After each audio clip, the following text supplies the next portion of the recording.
Oh man, we live, baby. We live. We live, baby. We live. Cheers. And listen, it's been a moment still since we've done an actual show. Let me know if everybody's actually in the building. Give me a quick thumbs up. Holler at your boy. Say hello, hi. Let me know everybody is here. Let me know if I'm just speaking to myself or you're all with me. All right. So, just to kick things off, today we're gonna actually start a new series. It's called Fact Checking. It's the fact-checking series. We've done fact checks before in the past, but I want to make an actual series out of fact-checking. Today we're actually starting off with David Wood and, Dr. J. Smith, or Dr. David Wood and Dr. J. Smith. I believe they're both doctors now. Ah, man, this is amazing. So we're actually going to do fact-checking. So fact-checking, we're literally going to look at some claims that people make, okay? Look at the claims, look at the issues surrounding those things. We're going to analyze them, and we're going to try to, come to, some type of verifying of those statements, whether they're factual or false. We're going to do a lot of that. We're going to actually go through a lot of apologetics. Oh, yeah, I'm definitely live. Excellent. So yeah, we're going to go through a lot of those things. We're going to look at a lot of the apologetics and the polemicists. I think mainly on Islam and Christianity, because I think those are the most prominent religions at present. Okay, and also, we can dive into some politics later on and some other issues later on as well. But for now, I know most of the audience are coming from Speaker's Corner, and we at Speaker's Corner, it's a lot of religious talks that's going on, so we can jump into that. Me personally, I love religion.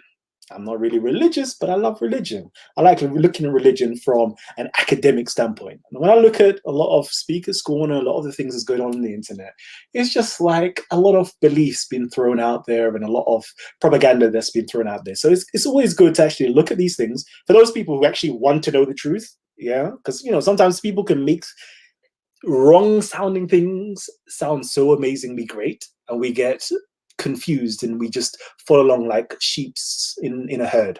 But now we're gonna have some time to actually do some fact checking. Oh yeah, amazing. But yeah, what's good though, family? What's good? Let me see, what's good? Melanin Rich Nagas is in the building. Sam Con is in here. Step nicely. P.O. is up in the building. P.O. I be seeing you.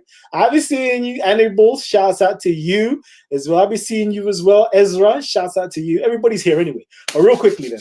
So let's get into this. What I'm going to do is this. I'm going to analyze a little bit of the video. You can find this video. It hasn't come out yet on Jay Smith's channel, but I found it on Act 17 Apologetics. It's David Wood's channel, so you can find it on there. For those of you who haven't seen it yet, it's just on the 2 hours long. Okay, just on the 2 hours long. Maybe when this video becomes a bit more popular, this debate becomes more popular, we could revisit this and actually have a conversation about this and discuss it and just really pick at things. But it's only been out for the last few hours. I'm not even too sure how long, but it's been streamed 15. Oh, it was streamed 15 hours ago. I didn't even see it. But yeah, I've only seen it in the last couple of hours. I watched it at ×2 speed. You know how I do. I can't watch a whole video for like 2 hours long. I like to just watch it within an hour. So yeah, so we watched it. It looks good so far. It looks good. We've got some points that we can discuss in that. If you guys have some points that you would like to discuss, I am going to drop a link, a StreamYard link, so you can come in and we can discuss it as well. Yeah. Really good. Also, I would also like you guys to actually drop some, I don't know, some claims or some videos that you've seen. Maybe from, let's say, for example, from Muhammad Ajab, or from the Apostate Prophet, or from, I don't know, somebody from Speaker's Corner. Let's pick up a random name, Hashim from Speaker's Corner. Let's just pick out another random name, I don't know, Sam Shimon, for example. Let's pick out some of their videos, some of the claims that they make, and let's actually critique it, whether it's factual or whether it's flawed. And I'm going to guarantee you most of these videos that we've been seeing with people coming out with these claims and making it sound good, a lot of them, I'll put it like that. Because sometimes I cringe and I think like most people just don't know any better, because a lot of people don't actually spend time studying. But yeah, we're going to go into some of it. What's good? Grassley TV up in the building. Dogar? Yeah. So shouts out to you. So for those of you who are new, we're going to actually just do a little fact checking of David Wood and Jay Smith's debate. Have you guys seen it? That's a question out there. If you've seen it, drop me a number 1. If you haven't seen it, drop me a number 2. Shouts out to Beefy. Shouts out to my brother, Bigavelli. I'm soon to grace Bigavelli's platform as well. So if you haven't subscribed to Bigavelli's channel, please go there, because I'm pretty sure my next video outside of my own channel should be on Bigavelli's channel, if not on COE after that. So, shouts out to these guys who are actually keeping things up and running. I definitely do want to touch on some Kemetic information, some, Afrocentric information as well, away from fact-checking series. We're going to discuss a whole lot of things, and we're going to bring back panel shows and get all you guys back in. It's been a while. I've been missing you guys on a sly. Although I'm a bit bored and tired of it, because it gets a bit monotonous and there's nothing new. I've been waiting for the last year or so that somebody comes up with something excellent that I'm like, I'm so interested and in tune to. But yeah, we got Ultra Funky back in the building. Jeez, dropping it. The real black, I'm going to start calling him the real black atheist of the UK. It's good. Blessings to the brother Kalam. We've missed the levels. Always donating. Whenever I see that super chat, I already know who it is. I don't even have to look at the name. The first person who drops a super chat has to be Ultra Funky. So shouts out to you for always putting your money where your mouth is. Love you, my brother. Love you. Yeah, buddy. So, number 1 and number 2s. Guys, have you seen the debate with Jay Smith and David Wood? It's called, Did the Muhammad of Islam Exist? Did the Muhammad of Islam exist? Now, why I find this topic, the video, and the debaters so interesting is that you wouldn't expect this debate to take place between 2 Christians. And it's just amazing to see the energy and the banter almost, and the intellectual jostling between these 2 great titans on Christian apologetics. It's so amazing to actually watch itself. So please, if you haven't watched it, go there and watch it. So David Wood is obviously on the foresight. Of course, the Muhammad of Islam existed. What the hell are you talking about? And he wants to make, Jay Smith look like a conspiracy theorist. What do you mean? Like, Muhammad is a myth. What do you mean? It's a later invention by the Abbasid Empire and blah, blah, blah. Yeah, so David Wood is going ham. I'm not even going to lie. He goes in. Okay, if you haven't seen a David Wood debate before, this one is a powerful David Wood debate. Jay Smith is coming up with some very interesting information. I believe how I'm seeing it, okay, is that he is looking more at the historical value of Muhammad, okay? And what I mean by that is we're looking at material evidence, okay? Material evidence. So we're looking at rock inscriptions. We're looking at material books even. We're looking at numismatics, coins, basically. We're looking at hard evidence for Muhammad. Okay, we're looking for hard evidence to Muhammad. David Wood is taking a more traditional aspect, traditional role. So he's looking at the historical accounts written in the Islamic books, basically. So he's didn't, come into the conclusion. Of course, there is a Muhammad. So it's very, very interesting. I'll be fair with you on both sides. I think that David Wood he sets out 3 reasons, or his rationales. Okay, 3 reasons. First of all, it's the concept of embarrassment. Okay, concept of embarrassment. Basically, that there is a lot of embarrassing things written about Muhammad by Muslims, that if you was writing an account of somebody who didn't exist, you would glorify it and make it seem perfect. But there's so many things that must have happened in Muhammad's life that's embarrassing to Muslims now and Muslims back then. Therefore, there must have been a Muhammad, because nobody would write something embarrassing about a person who did not exist in order to make it look like they existed. Okay. Second thing is, they could have created some magnificent stories along the lines of Jesus, in terms of, Muhammad came from the heavens and did this and did that. But it's quite a very, manly man person Muhammad is, I think. if I'm gaining his argument correctly. Third thing was to do with, God knows, sugar. It skips my mind right now. It skips my mind. But yeah, he lays out 3 different arguments. Now, J. Smith's one is a bit confusing at times because I'm like, okay, what exactly are you trying to say? He lists about 10 different things, and then he also proposes another 10 different things. So let me just quickly give you this. I actually had it written down. He talks about the sources for everything we know about traditional Islam comes like way too late, like 200 years later, and too far north from where Muhammad supposedly existed, and everything else. It gives a whole array of different things that to say, nah, this can't be. This cannot be. Look at that. The medicine man is ringing me. Give me 1 second, family. Hey, yo, medicine man. Medicine man. Guess what? We live right now on Titans TV. I beg you say hello to the family. Yo, peace, what's happening? All right. So you know what I'm going to do? Please join us on the YouTube. I'm going to send the StreamYard link, and then you could join in via that method, yeah? All right, cool. All right, bless up. So yeah, J. Smith brings all these things, you know, all the early documentation of Muhammad, for example, the doctrine of Jacobi, the Constitution of Medina, the what's it called, the Ashtianami letters, and so forth. Some of them are forgeries, and some of them come way too late to be considered as historical evidence. It's like, okay, perfect, that's good. Then he also puts forward another hypothesis of, you know, the real or the true Muhammad could be a person by the name of Iyas ibn Qabisa. So, yeah, I'm gonna leave it like that. Okay, I'm gonna leave it like that. He also talks about there's no early inscriptions, you know, talking about Muhammad, talking about Islam, talking about Muslims, etc. in the early 7th century. So it looks like it's a later Abbasid invention. Well, creation. There is an argument of whether it's an invention or not an invention. Does J. Smith say invention? Does he not say invention? Technically speaking, J. Smith, at one point you did say invention, but it's neither here or there. I'm not even going to go there. But yeah, so it's a very, very enlightening conversation, very enlightening debate.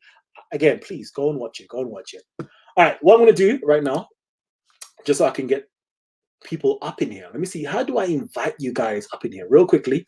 Let me give you guys the link. Let me know if this works. Please come in if you can. Here is the link. Here is the link to come in. And nope. Okay, maybe I can't send it via there. Let's try to send it via here.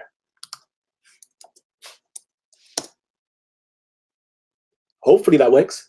Let me know if you can see it within inside of the YouTube section. And if you can come in, just quickly hit the button and we can discuss further. Okay, so I'm going to read out some of the comments so far. I'm going to read out some of the comments. I've been speaking. Is it true Muhammad is a title and not a name? That's a very good. See, this is another debate that's going on. Of course, Muhammad is definitely an epithet, and most names are epithets in a sense. So it can be seen as a title, or it can be seen as a name proper, if that makes any sense. Okay, if that makes any sense. So let's just look at, I don't know. Let's look at my name, for example. My name is Kalam. Is that somebody's name or is that a title? What does it mean? Well, technically speaking, the word Kalam means word or spoken or, you know, speech itself or reasoned speech. And there's a whole philosophy in Islam called Kalam, which is to do with philosophy, reasoned speech itself. So is Kalam a person who is reasonable and has great speech and has an ability to articulate himself philosophically? Is that a Kalam, or is Kalam a person? Or it can be both, because I could just live up to my name and I could be one of the greatest philosophers that Islam has ever seen in its life. I don't know. Or the greatest philosopher in the world. I don't know. So, did you see the debate with Shabir Ali from yesterday? He got destroyed again. He needs to leave Islam already. Okay, is it? Okay, so I've read that. So yeah, let me know, guys. Are you able to join? Are you able to join? Because I can't see anybody joining as. Oh, what am I talking about? Add to stream. Add to stream. Add to stream. Oh man. Man like Titans TV, my G. Oh, baby. We live, baby. We live. We're live. Oh man. Medicine Man, I see you, my G. Yes, yes, yes. What's happening? There you go. There you go. Yeah, that's beefy. Jeez. Okay, okay. Yeah. Yeah, baby. Yeah, I need to be There you checking go. my things more and more. All right. Yeah, I was just checking the link. Peace to you all, and now I will leave. Ooh, Pio. Okay. Pio. Yeah, Your yeah. mic is sounding impeccable. Let me know where you get your mic from. Oh, it's $80. $80 microphone. You sound like you should be on the radio right now. Yeah, Hello, it's my hi. deep voice, right? Yeah, but I don't wanna like take the places. So This have Pio fun. calling in all the way in from Germany. And today we're discussing a very important topic. Yeah, was good though. Was good. Was good. Everybody coming, man. Everybody who is on here right now, please introduce themselves. Hello. Yo, it's Fredo Killer, Grossler TV. You done know Beefy. You done know the dealio. Big up Titans TV. Make sure you like, subscribe, and share all the good stuff. Big up everyone in the building. Ezra, Annabelle. You done know the dealio, family. Yeah, I know. Okay, there you go. It's the medicine man. You know, it's been a long time. It's been a long time, should we say? You know, we've been listening. We've been in the background. We've been waiting. We've been pondering. We've been thinking. You know, Titus TV back again. Information tight, information ready. You know, big up Beefy. You know, big up everyone in the chat, and it's just good to be back live and see the brothers again. You know, and we're here again. We're here to bring that information. We know you guys have been missing and been yearning for some info, so you know, we back, baby. We back. We back. Let me see who else is up in here. We got Brother Bay as well. Yo, peace and love, family. It's your boy, Brother Bernard Easton, the Bay, Moorish American Muslim. Peace, family. Jeez, I love it. So yeah, we're all here. I know most of you guys haven't seen the David Wood and Jay Smith debate, unless you have. If you have, just quickly say something. Otherwise, just remain silent. Just remain silent. No, I haven't seen it. Cool. So yeah, man. All right. So let's get into this. Let's get into some stuff right about now. As I said, medicine man. We're gonna be doing some like fact checking series. We're gonna be looking at some of these crazy good apologetics and polemicists that we find across the internet, since we can't physically meet up anymore via Speaker's Corner or anywhere else. You know, we're kind of banned at present due to the whole COVID and lockdown situation. Quarantine. But we're here.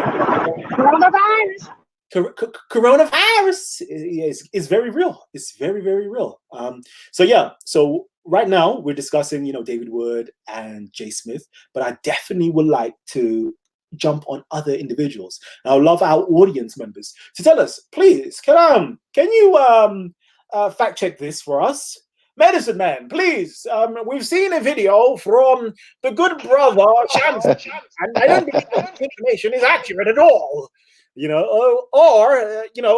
Jay Smith. No, David Wood. He's been going very hard. No, brother, Jay Smith has been going very hard on Islam as of lately, and we don't appreciate it. Please, Kalam, can you come on here and destroy him, dismantle him for us?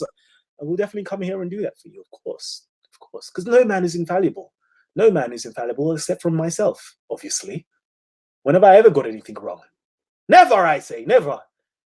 That may be wrong, but still, nobody knows about it, and we all brush underneath the carpet, don't we? Because we all love me. Thank you. Personality worship. But anyways, I forget I said that.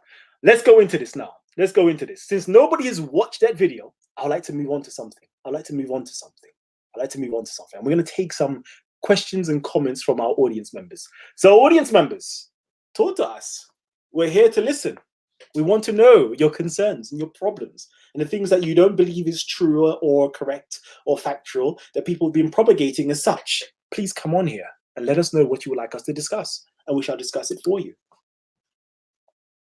We're waiting.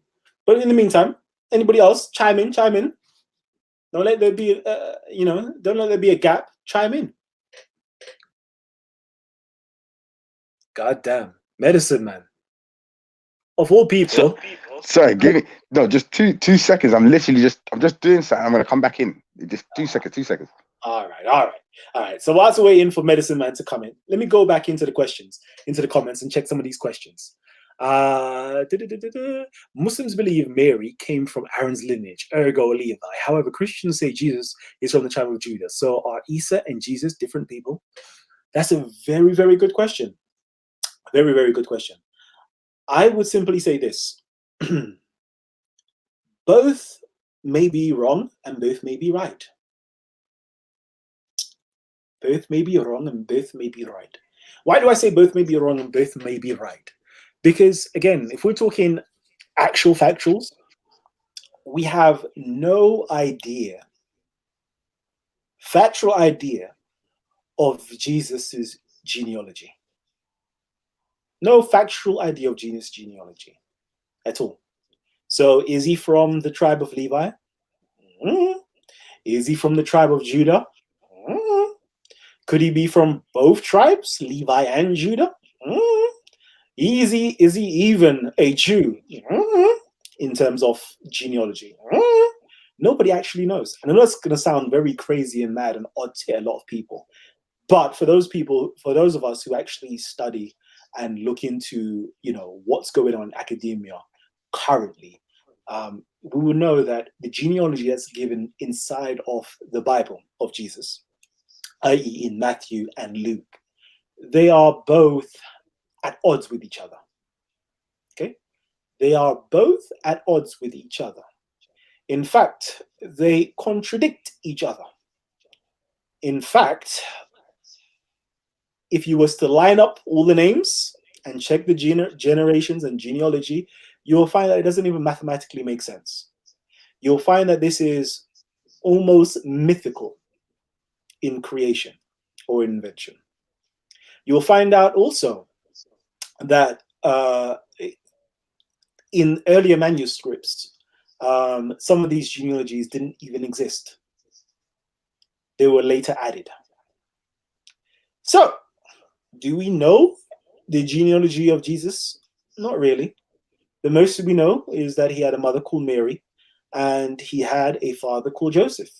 Whether he's a biological father, stepfather, or whatever else, that's as much as we know. Unfortunately, with a lot of these things, even when it comes to Muhammad and so forth, historically, we know very little about these individuals. We only have the stories that come down to us. So yeah, and I would say from an Islamic point of view or a Quranic point of view, the Quran views Jesus, the son of Mary, as the Christian Jesus, son of Mary. Not two different Jesuses at all. That's from a Quranic or Islamic perspective. Anyways, if anybody else would like to chime in, I can hear some noise being made. On the this is my problem as well with these historical figures, like the factual history behind these figures, where no one really knows who they really were. But for me, it's like no one knows who they really are, but everyone knows everything about them, which is quite surprising. Like no one knows who they are, but everyone knows everything about them. I'm like, wait, something going on here. That even like if we say the both names, like Jesus and Muhammad, the first Jesus Christ was a Ptolemy guy, the grandson of Ptolemy, and his full name was Jesus Christ Messiah Soter. So I'm thinking, is that the person they're talking about? The only person I can see in history that name and that title, apart from the guy who came in the book later. Even the name Muhammad is the name, is the title no one really knows. But it was Muhammad. How can he be called the most praised one when all praise be to Allah? Suspect as well. So I don't know. I want to find out myself. I'm well intrigued. Jeez. They say Muhammad means one who is praised or one who is worthy of praise. Can you imagine? But then well, in the same breath, they say Alhamdulillah. The praise, or all praise, the praise is due to Allah. But then at the same time, how can Muhammad mean to be praised? I thought all the praise is due to Allah. Well, Is Muhammad the same person? I'm not saying this, by the way. I'm just saying these are questions that can arise in one's mind. So yeah, this is very interesting. Very, very, very interesting. Again, I agree. and what else? Yeshua, Jesus. The name Jesus is coming from the word Yahoshua, which means Yah or Yahweh saves. It's another title yet again. But yet it's another name. Let's just see. We got somebody else new in the panel. Let me just get everybody just to come on and say their mind. Ultra, Yes. baby. Ultra. Listen, first and foremost, big up the Titan, Kalam. Glad to have you back. Big up Gabs, Beefy, brother Bay, Wisdom. Welcome. It's been a long time. It's been a long time. Now, listen, I ain't coming to take blows and blow up anyone's skirt. Let me just keep it real with you, right? I put it in the chat. I've always struggled with this concept of no depictions of the prophet, right? Not that I've got a horse in the race. It's just, to me, this facilitates the conspiracy that maybe the prophet didn't exist, right? Now, that's even easily overcome by the excuse I hear all the time of, we don't have depictions of him so that we don't praise him because that's shirk, right? But again, to a thinking person, that's a nonsense, because you guys have got clear instructions that all praises is due to the creator. So if you've got divine instruction, how on earth can a depiction of your prophet steer you away from the creator? To me, that's insane. And if I'm honest with you, that's the things that I don't understand. And the conclusion I've come to is, forgive me, my Muslim brothers and sisters, it makes it easier for believers to be emotionally attached to their imagination. Because essentially, that's all Muhammad is. He's an idea. Because nobody alive knows who he is, what he looks like, and the things that you're in love with about your prophet. It's just a story told by men years after he allegedly died. And that, for me, is like, well, yeah, I'm going to leave you guys to it. But just understand that there are those of us who are not buying the story. Yeah, that's my take on it. Yeah. Oh Lord. Can I get some Muslims in the panel, please? Can I get some Muslims on the panel? What up? Yo. Hold on, real quickly, before we get you lot all in, let me give my shout outs, please. Let me get my shouts outs, all right? John McDermott, that's another name I ain't seen for a whole lot of years, man.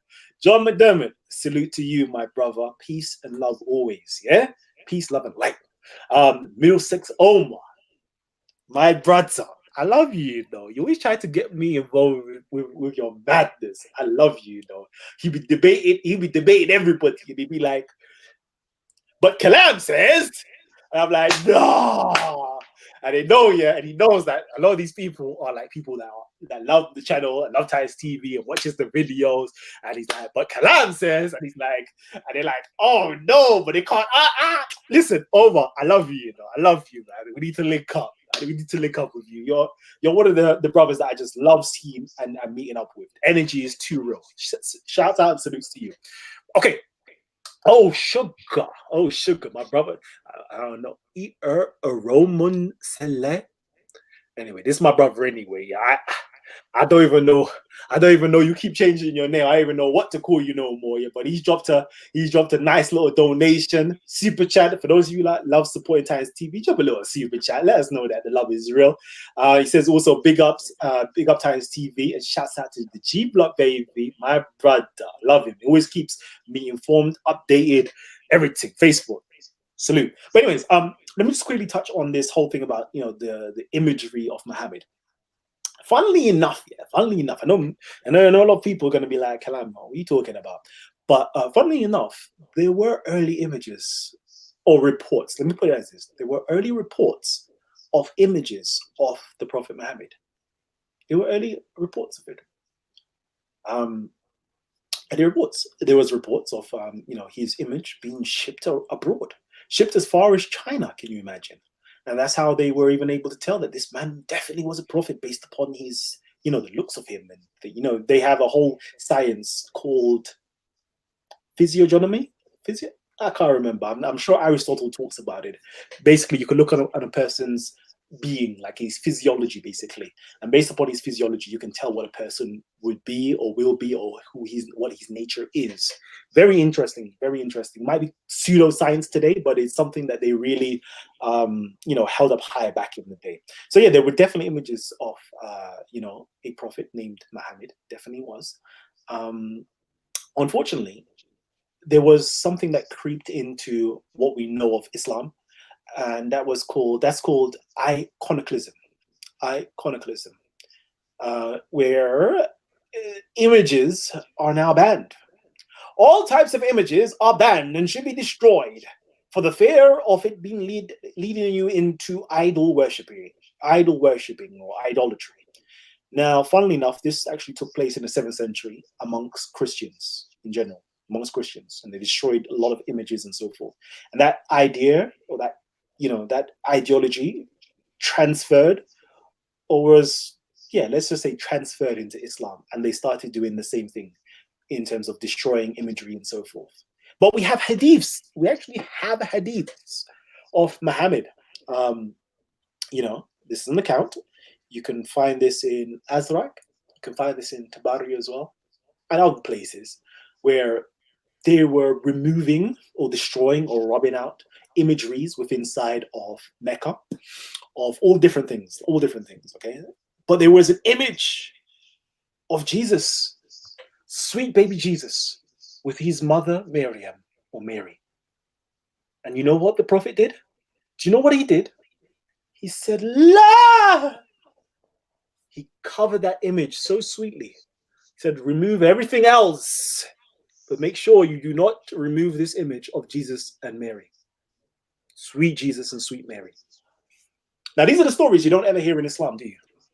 But this is a true story. True story. But anyways, let me continue. Let me get everybody else in, because I know my Muslim audience here wanted to go wild at Ultra Funky. So let me start off with Mr. Bay. Come in, talk to us.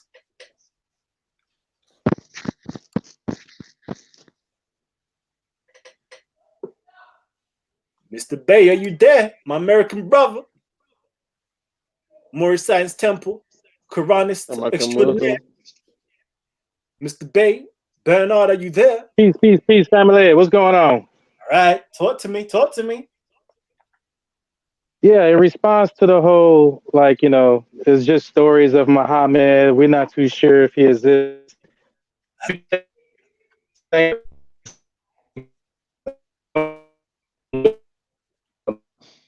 Oh, sugar. I don't know if it's just... Kalam, I think my signal's dropping. I can't hear anything.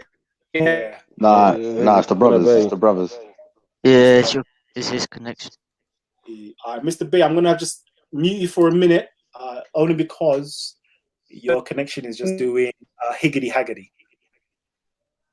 So I'm going to get you back in a minute. I'm just going to wait for your connection just to come back in. Let's get Wisdom in. I believe Wisdom is one of my great Muslim orator here to just drop some wisdom for us. First of all, salutations and blessings to the family inside the building. Come on. You know what time it is. Over Come on, here, Shahid. it's your brother Shahid. You Yeah, man. know, you don't Come on. know. Come Yeah. on. I know. When you mess around with Shahid, you know that I'm a long time subscriber of Titans TV. Let's let's let's let's not get that wrong. You know. Second of all right. Now, let me get this thing out the way. Images of any prophets within uh Islam is not for us. It's disrespectful. You know. We don't because it's come as idol worship, and we don't uh depict pictures. You see, so we don't follow those pictures. Rather, we follow the Most High. You know, and the Most High God. You know, whatever the Most High God permits, He permits.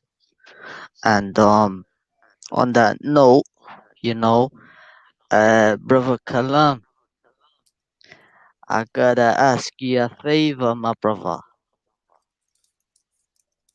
Go true.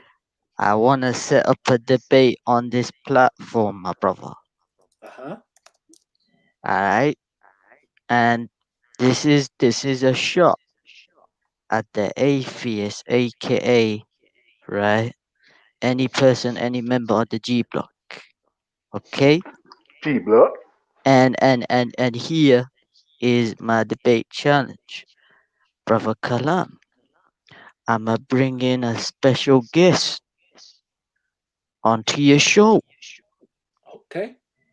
Can you guess who that is? I don't know. You gotta tell me. Let us know, Shahid. Suspense is killing us. Go on. It is Baba G. Do you know who Baba G is, Kalam? No. Okay, you might have heard of his name, NB, Mr. Nature Boy. Nature boy. Okay. Okay. Yeah, I'ma bring him on. Hopefully, I'ma set up a date. Hopefully, Kalam, if I hope I got your email, Kalam, because I wanna set this up, know, where we gonna do a debate about God and atheism, because many people they have um what's the word, misconceptions. You see, as well as within the religion of Islam, you know, there's misconceptions. But you know, we always out here being respectful and peaceful. You know, those who don't want to be peaceful may say loud because me don't, me don't run with them. Okay, You Shahid, good see? point. So the point is that, you know, in within the religion we do not um ascribe to following idols, we don't ascribe to following pictures, you know, because God does not permit them. And that's our belief. All right. All right. Cool. All right. Let me go back to Brother Bay. Brother Bay, you here again? Testing, testing. Do I sound a little better? Yeah, you sound better. Just hold Yeah. on 1 second. 1 second, baby. 1 second. I got some donations coming in, so I gotta just shout out, you know, the people who show love to baby. Show love. Garland DDA. I think he's coming from Canada. He just dropped the money, you know. Dropped like $25. Just straight. Boom bang. Here you go, baby. Here you go. Yeah. Love for that. Next time, please just drop a little message. Let us know. Let us know. Let us know what you're saying. Let me quickly go back up. Ultra Funky says, you know I got a couple of dollars for you. All right, Maverick X. All right, let me quickly go through. You say true story. I guess you're referring to authentic hadiths. Yeah. Somebody asking about pictures. Yeah. Drawings were inside of the Kaaba. Yeah, there was a whole lot of stuff inside of the Kaaba, you know. Like, that's a story for another day. Story for Another day.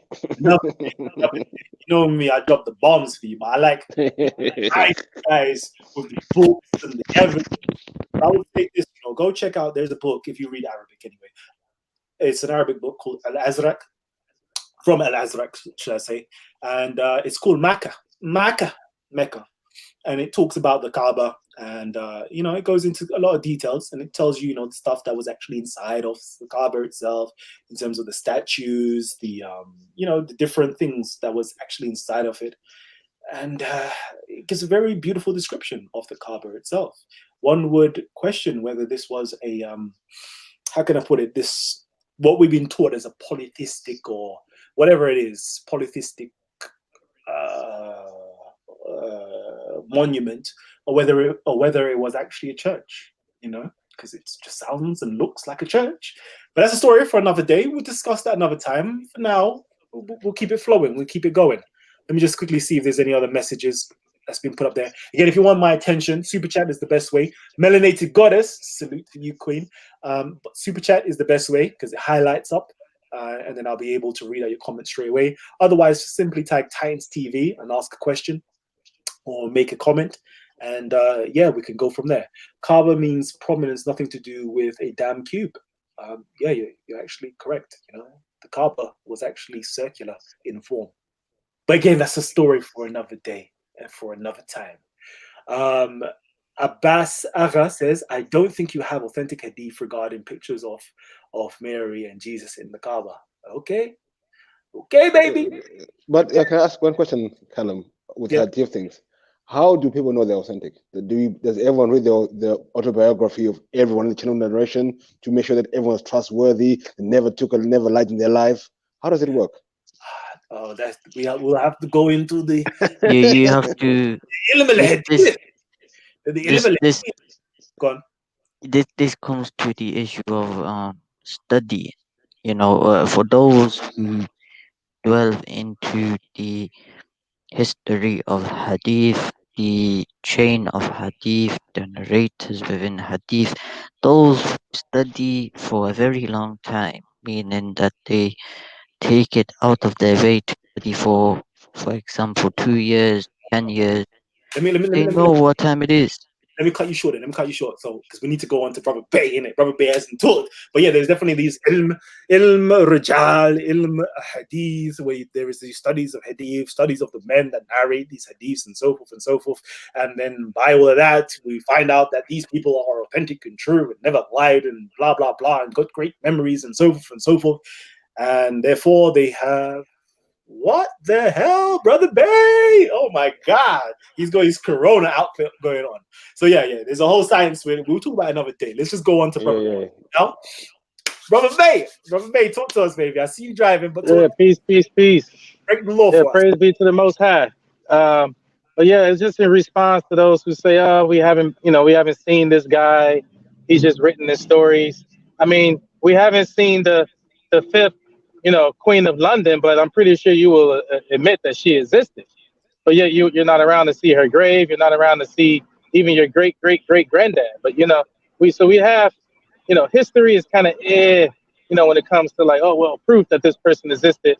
If many people in many other countries are also speaking about this man, even over here in America, there's a Congress building with Muhammad etched into the walls of the Congress building. He's holding a sword and a Quran. So I mean, that's just a lousy atheist type excuse. And by the way, I want to give a big up to the atheists out there. Pedophilia is on the rise regarding the LGBTQ community. Look up B145 for Los Angeles. They have just made it out here in California, here in America. If you are, let's say you're 20 and you're messing with a 10-year-old, long as she or he has consented and they are within 10 years of your age, you will not be charged as a pedophilia. So just want to give you atheist people big ups. That's really a shot though, Bernie, man. Come on. Oh, I don't like the atheists. I don't like the atheists at all. It's the most dangerous and stupidest religion in the world. I have kids now, so I have no chill when it comes to atheist people. Ultra, you already know me, so you know how I get down. Peace and love. Yeah, peace and love. I know how it is. I know how it is. No chill, but peace and love. Some people would say that's a contradiction, but we won't go there. If I'm honest, Callum, I would actually be interested in you responding to my earlier statement that the this it seems to be some sort of new phenomenon where there's no depictions of the Prophet because of you might fall into shirk, although it's prescribed that you don't. And I mean, every other rule and regulation is written down, and most Muslims try their best to adhere to it. But obviously, human beings are naturally flawed, so mistakes are made. But I mean, every rule that you're supposed to live your life by is written there in the Quran, in Hadith, whether or not you accept them or not, that's your business, whatever. I'm saying, well, to me, it seems like it makes it easier for you to control people because essentially you're now in love with an idea because you're in love with the stories that you're being told about someone. And if you're emotionally attached to your imagination, the minute someone pokes holes in your story, potentially your entire paradigm could fall apart. And as a species, who wants to be told that what you believe in is nonsense and everything you've built your life around is maybe possibly not as true as you've been told, which is why it, it doesn't make sense to me to like I'm trying to be polite, but No, no holds barred, man. They no, ain't no. Do you know what it is? Do you know what it is? How do we get around that? But god damn, let's get some I excitement can on. give him a straightforward answer from the Quran. I mean, it says, for those Oh, who don't believe in God, you will not understand anything that comes out of this book. So you're quite qualified to not understand where we're coming from as Muslims, because you're not a believer anyway. So that's why it's confusing to you. That's why it says in the Quran, it will be as if I am speaking to you from a mile away. In this case, I kind of am because I'm in America. So I'm speaking pretty far from you, but you don't understand what we're saying as Muslims because you don't believe in God anyway. So by Mm, default, mm, anything, even the mm, first or the last page, the yeah. last sentence, the first sentence, Mm, anything coming out of that Quran, yeah. you and people like yourself will never Mm, understand. So just don't give yourself don't give yourself a headache. Just stay an unbeliever. Focus on okay. another Cool. type of study. It's not for Okay. you. Cool. Okay. Cool. So are we saying that the Quran is some sort of authority and the book is inerrant and there are absolutely no contradictions or scientific mistakes in this All right, book that you're appealing to? let me slow up. Let me slow up real quickly. Let me slow up, okay? Because you made a point about it's easier to not have a depiction in a sense and just let people run with their imagination, and that's a better way of controlling people. I don't know if that's exactly true, because if we look at every other religion, for example, we look at Christianity, we look at Buddhism, we look at Hinduism, and so forth. There are imagery of the prophets, their saints, their holy men, their gods, their deities, their spirits, and so forth. And there is this same form of element of control that's still there by those who are actually in power and office. So I don't know if that is completely correct in that sense. Islam has its own reasons, just like some Jews and some Christians have their own reasons, i.e., they're iconoclasts, that they don't want to have imagery of these things because it goes against the Bible or it goes against the Quran or whatever the case is. And that's the reason why. I don't think it's anything to do with control itself, because you can have an image. I think images or symbols are a better form of mind control than non-images, if that makes any sense. Because if I tell you, for example, if I Coca-Cola, for example, like that image of Coca-Cola is a very strong, prominent image over the taste of Coca-Cola. The Coca-Cola advert of in Christmas time with Santa Claus is a very powerful, symbol and tells a whole story of when and how people should be drinking Coke and why we drink it, and we're happy inside and that feeling it gives, and we should definitely buy it during Christmas and so forth. So I think images are very potent and very powerful. It's just I like agree. groups, they don't want any images. They Do don't you know want what the thing is, Callum? I actually I do agree with that. There's no holes in anything you just said. However, in this particular instance, I would respectfully like to disagree, because I think if you have no image and you're just fed stories, it then becomes anything that your imagination says it is. Which, to be as I said, I think that is could be even more potent, especially when you're told this is perfect, nothing better will come for all time. This is it. Now, if you think about the potency of that message drummed into you from a young age, I would suggest that that is even more powerful than Coca-Cola. Yes, I love it. I love the analogies there. I love it. All right, I'm not even going to argue with you there because you definitely have a point. I'm going to read out some of the super chats right now. Jay Boogie. It says, of course, come on now, Jay Boogie. Big up Kalam, Beefy, Gabs, Bay, Ultra, and Shaheed. Love my brothers dropping the super chats. Gualin Didier again says, long time, Kalam. Atheist myself. Oh, man. Atheism is on the horizon. Maybe an important concept of logic is the principle called on... Wow. Forgive me, yeah, because I haven't done any reading in a long time, and my vocabulary is dwindling, so I don't know how to pronounce this correctly. Undecidability. That wasn't so difficult. What happened? My dyslexia kicked in. Sorry. Let me keep on. Let me go back. Maybe an important concept of logic is the principle called undecidability. Turing Church. Shout out to Aristotle, Frege, Russell, Church, Turing, and Kurt Gödel. Wow, drop some names right there. Drop some names. All right. I'm just going to read out more for the chat section. Times TV, but the reference to Muhammad was from the stories they heard. There is no evidence about Muhammad when he was alive. Nobody wrote about him. Uh-oh. Uh-oh. Uh-oh. I'm not even going to lie. You dropped something right there. Are we going to hear... Sorry, this is from Jack the Lad. Are we going to hear the hadith about the image of Jesus and Mary tonight? I could... If everybody else is talking and I have time to go through and find the book and read it and pull up the source, then maybe, but it's looking highly unlikely because I'm just trying to do a quick show. But I'll see what I can do. Can you talk about how flawed the chain of narration is? Says Bruin OU. We could talk about the problems in chains of narrations. I'm not going to say that it's flawed, but we can discuss the problems, but not today because we don't have the time. That's a long one. It's a long one. All right, let me get back into the chat section now, into our audience members who are here.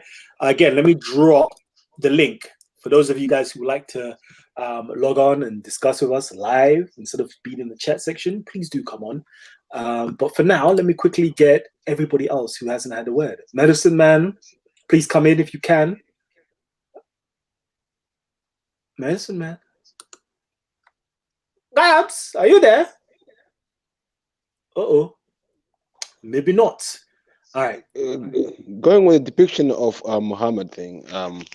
The thing is, I don't know if it's true or not, but you get the stories of there was a black Muhammad, there was a white Muhammad. Some did say it's a white man, and so forth and so forth. Could maybe that they don't want the depiction there because it might cause too much problems in identifying who the real Muhammad was. Sorry, repeat again. I was doing some reading. Sorry. Why so religious? Shout out to you.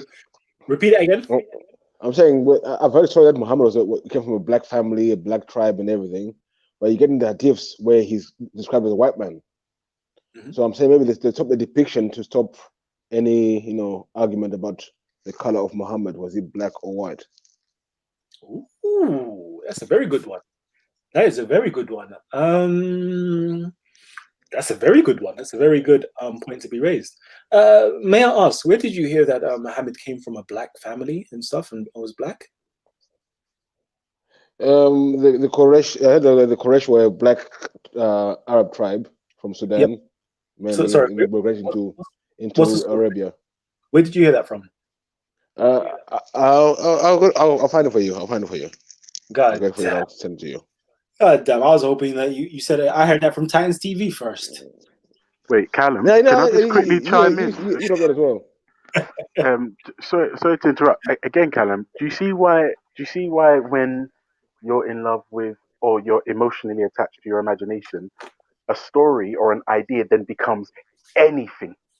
The guy's black, The guy's white. The guy's an Arab. The guy.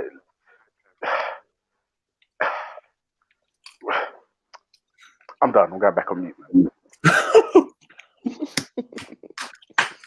I'm not gonna lie. You said it right, actually, because you know what? You're true with it. Because, for example, you have Christianity, right? You don't actually have an image of Jesus within inside of the text of the Gospels, do you? But No. if you go over into China, you will see an Oriental-looking Muhammad. Sorry, Oriental-looking Jesus. If you go into Ethiopia, you find an Ethiopian-looking Jesus. If you go into Europe, you'll find an Italian-looking Jesus. You know, we can go on to all the different parts of the world. You will find a somewhat Jesus looking similar to the people who are creating the images of Jesus based upon their own imagination. So again, Ultra, you have a point. I ain't gonna argue against you. I'm just simply saying you have a point, and it's a valid point. All right. Thank you, sir. And also, as well, are you? Sorry to interrupt again, Kat. Are you basically saying like the religions and these ideas are merely the deification of said culture? Ooh, wait. Yeah, I'm going back on mute now. I'm done. I didn't say a word. I didn't say a word, but ooh, wait. Lord have mercy. Okay. Let me quickly go back and just read some more of the messages. Again, if you have anything to say, what else to read it out, simply type Titans TV and we'll read it out. Ezra says, Quran came to confirm Torah, but somehow different God. Oh, Lord. Let's just quickly go through it. Hadith Clay said Muhammad was white ginger, says 1987 Shakar. Oh, man. Where else? Who else we got here? I was just kidding when I said Muhammad was white, says Jack the Lad.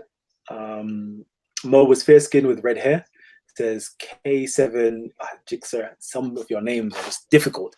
And just Jesus is our Passover lamb, says, and Jesus is described in the New Testament. He is. Let me quickly keep on going. Weiss Religious says, it is weird. Arabia was massively illiterate, yet somehow foreign nations could read the Arabic letters Muhammad sent. Oh Lord, poking the holes in the narrative. Jack Ladd says, Ultra is explaining the psychology of belief, which is where the truth is. Majak Lelo says, who is Allah? What's his name? Uh-oh. Can anybody tell me Allah's name? Yeah, Allah's name is Allah. Allah. I'm sorry, that's a foolish question. Because that's a very good question. We know it's like asking what's the number for 911. Let me quickly say this. We know the Allah or the Elo or the Illah of the Old Testament is Jehovah or Yahweh or Yahweh. That's his name. But what is the name of Allah? Does anybody know? The best answer is Al-Rahman. But does anybody know? Or is there no answer? Wait, Callum, let me have a shot at this, yeah? Just I don't have the right answer, and I'm answering your question with another question, so I apologize in advance, right? But if you take the Shahada in English, right, there's no other God worthy of worship but Allah, right? But when you say it in Arabic, the word for God is Allah, and Allah is Allah. So essentially, they're saying there's no other Allah worthy of worship other than Allah. That doesn't make sense unless Allah is the God's name. Like God's mum said, right, we're going to name you Allah. And then he went out, and now Allah is the God of this universe. So there's no other God worthy of worship other than Allah makes sense. But if Allah just means God, then the Shahada in English would be there's no other Allah worthy of worship other than Allah. And that makes zero sense. Not really. Let me just quickly, because you have to know the Arabic. Okay. I do. The Arabic says, tell me. So, La ilaha, or La ilah, should I say? Let me just be more accurate. La ilah means there is no God. Okay, no God. Yeah, I'm an atheist. I believe that. Ilah, except or by way of, Allah, or it's a contraction of al-illah, meaning the God. So there is no God there's no God but the God. That's what it really means. There is no God but the God. Does that make sense? It kind of Slightly does. doesn't. Slightly No, doesn't. it kind of does, but it kind of doesn't. Who is the God? That's the question. Yeah. But see, that now is the question. Yeah, that is the question. Listen, that's why I'm waiting. Who is this the God? Well, if we go to the root letter of the word Allah itself, Alif, Lam, Ha, each letter itself has its own chemical expression, which is definitely different from English for those who don't know. You can't equate English to the Hebrew or the Arabic or any other foreign language that God brings his revelations in. Point blank simple. I'll give you a small, easy example. The letter M. M in English stands, it's the letter M. It sounds like if you put a lot of M's together, and it makes the sound, or ma. But in Hebrew or Arabic, it also has a number attached to the letter, like the number 40 for the letter M, or the image pictograph of water. That's why, like in Swahili, water is maji. Moses was 40 when he received the revelation. Muhammad, see, there's the letter M, was 40. So as soon as you get the equating English systems of its language with the system of Arabic or Hebrew, you will forever be confused. So you can't put two and two together. But in regards to people that's trying to say, well, over here they say Allah, over there they say Jehovah, which one is which? It is literally no different than saying, well, over here in Okinawa, they do this type of kick. Over here in Thailand, they do this type of kick. Well, which one is a kick? Both of them is a kick. It's just spoken in a different language. But it simply means the same thing. So don't get confused with, well, over here, they said it's lock style, but over there we call it the elbow strike. You see what I mean?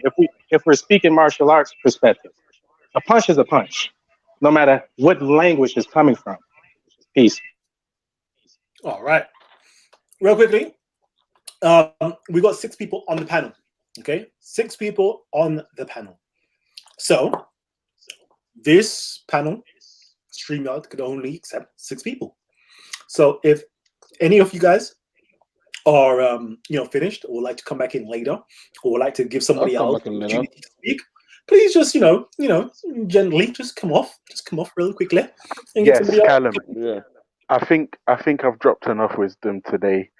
I'm no. gracefully make way. You haven't dropped enough wisdom for today.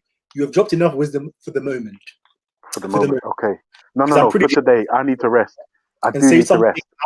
Outlandish, and then you're compelled to jump back on Titans TV and say, "Hold on, yeah." I won't lie to you. Like, I think my wisdom like a river, and it is unending. So let me come back here and correct somebody. So please, all right. You ready?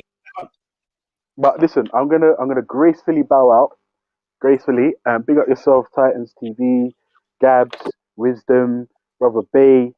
Welcome back, and you're gonna have to start live streaming some more, man. Peace. We'll try, man. We'll try. Peace. You know what I'm gonna do?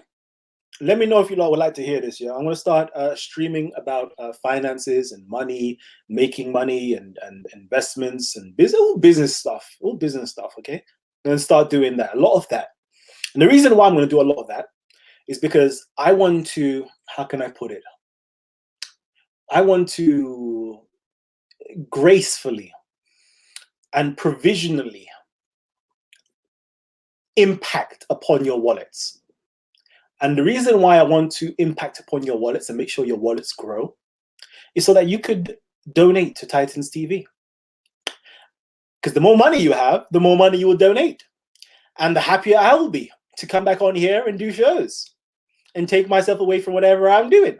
Because I'm getting paid, baby. I'm getting paid. So yeah, let me know if you guys would like to have some shows to do with finance, away from religion, all this other stuff and philosophy, and how to make money so you lot can donate to me. Okay, please sew on to me, and then I will sew on to you. Yeah, that sounds good. That sounds good. Don't fact check me or nothing, but just that sounds good. All right, real quickly, let me just quickly see who else is on here. Okay, why so religious? I'm gonna have to get him on here. Add to stream. We've got M Stacks and we've got the new Nomad. Okay, M Stacks, hold on a little bit. Let me get the new Nomad on. We got Tree Luminati live. That's there also. We want to get him on. We've also got Didier, who's here. We also want to get him on. So we've got 3 individuals we'd like to get on. They're not currently showing on the stream at present because, of course, we've got 6 people on the panel and this stream can only hold 6 people maximum. So what I'm going to do is get all you guys to speak, and then when you're finished speaking, please let the other people come in as well. So whoever wants to speak first now, please do. Come on, speak. I'm only on here for a moment. Appreciate you having me on, Kalam. I just want to say to Brother Bray, you shouted out to pedophiles earlier. Can you tell me if 425 of the Quran says it's okay to marry your slave girls, but in the same verse it uses the word women also? So obviously there's a difference there. 425 of the Quran says that if you cannot find free believing women to marry, that it's okay to believe to marry your believing slave girls. The Arabic there is fata, is girl. So before you start shouting out the pedophiles, you should probably read your own Quran.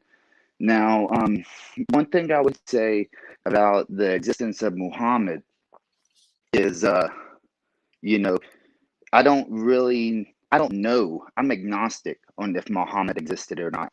The evidence is all very circumstantial at best. It's just people who told stories that go through a chain narration that could either be considered authentic all the way to fabricated about this guy. And if you look at the letters that are still around, as far as he sent to, I think it was 7 nations surrounding him, those letters that are still around are a little bit different than the letters that were recorded in Ibn Ashaq. Now, this could just be just like how, in my opinion, Socrates never existed. I think that he was made up to try to convey an idea that was going through a society at the time. And we don't really have evidence of his existence except through about 3 or 4 of the main 8 codexes that survived through that time. So it's not even like all the people who were in Athens at the time writing about this guy. It was mainly people in the circle. You know what I mean? So that's the way I look at Muhammad. And like I mentioned earlier, it's very strange how Arabia was very illiterate, but somehow when he sent these letters to these 7 different nations, those nations somehow had people who could translate the Arabic letter and read it to the person in their own native tongue. That's really weird, dude. You know what I mean? Like, I don't understand how they don't have any books before the Quran. They really didn't. And then all of a sudden, when the Quran comes, allegedly everybody can start reading and writing so easily now. And these letters are getting shipped out across the world. And almost 1,000 miles away, people are able to translate a letter. That's ridiculous to me. All right, I appreciate you having me on, Kalam. I'll see you here later. Jeez, all right. So the good brother makes a lot of points. I could, but yeah, I choose not to. Because those are some profound points. I would love my Muslim brothers to come on and discuss that a little bit later on. We've got the new Nomad. New Nomad, are you there? Yes. Can you hear me, brother? Oh man, I can hear you loud and clear. Perfect. Big ups, first of all, from Canada. I'm calling in from Canada. North America. Kalam, I just want to shout you out, bro, because you put me on to Speaker's Corner, to be honest with you. And some of your earlier videos are some of the things that got me tuned into Speaker's Corners. And I had the pleasure of speaking with Sarah as well. I had the pleasure of speaking with Maverick, who's my Somali brother. I mean, I'm a Somali man who actually is a revert. And when I say I'm a revert, I mean I've reverted back to my ancient Somali traditions, Jeez. which is basically the god of Wak, and we had our old tradition. So one of the things that I would like to kind of convey to my Somali people oftentimes is that the same way they like to separate Islam from Arabness or Arabs. I want to separate Islam from Somaliness and Somalis, and just recognize that we had our own history that dates back to the pharaohs and beyond. So the pharaohs used to speak about the land of Punt as the land of their ancestors.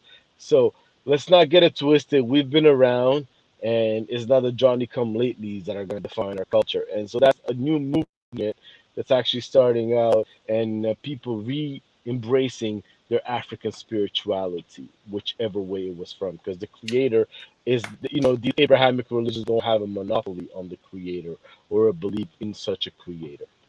So that's what I wanted to kind of share with you. Wow. Amazing. If I had my bombs right now, I'd be dropping it right now. Boom. Love that. Love that, my brother. Need to actually keep in contact with you, the new nomad. Love you. All right. Let me get Didier. Quillian, is that you? Yes, it's me.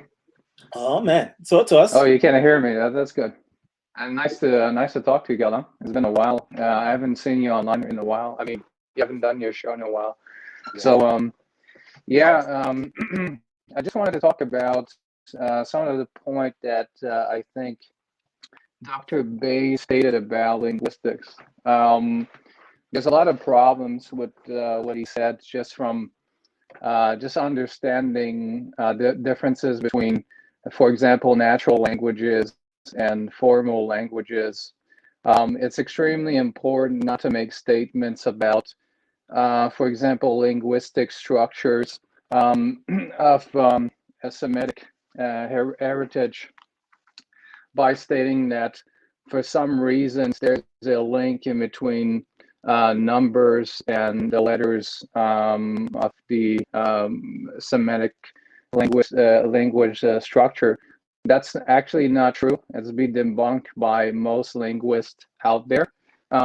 So you would have to prove that the sort of isometric or isomorphic mapping between a language and numbers, there's a lot to be proven for that to be the case. Also, if you read the Quran, in the Quran, there's not only words that comes from Semitic language. There's actually a word, I don't remember the word exactly, but the term comes from Persian.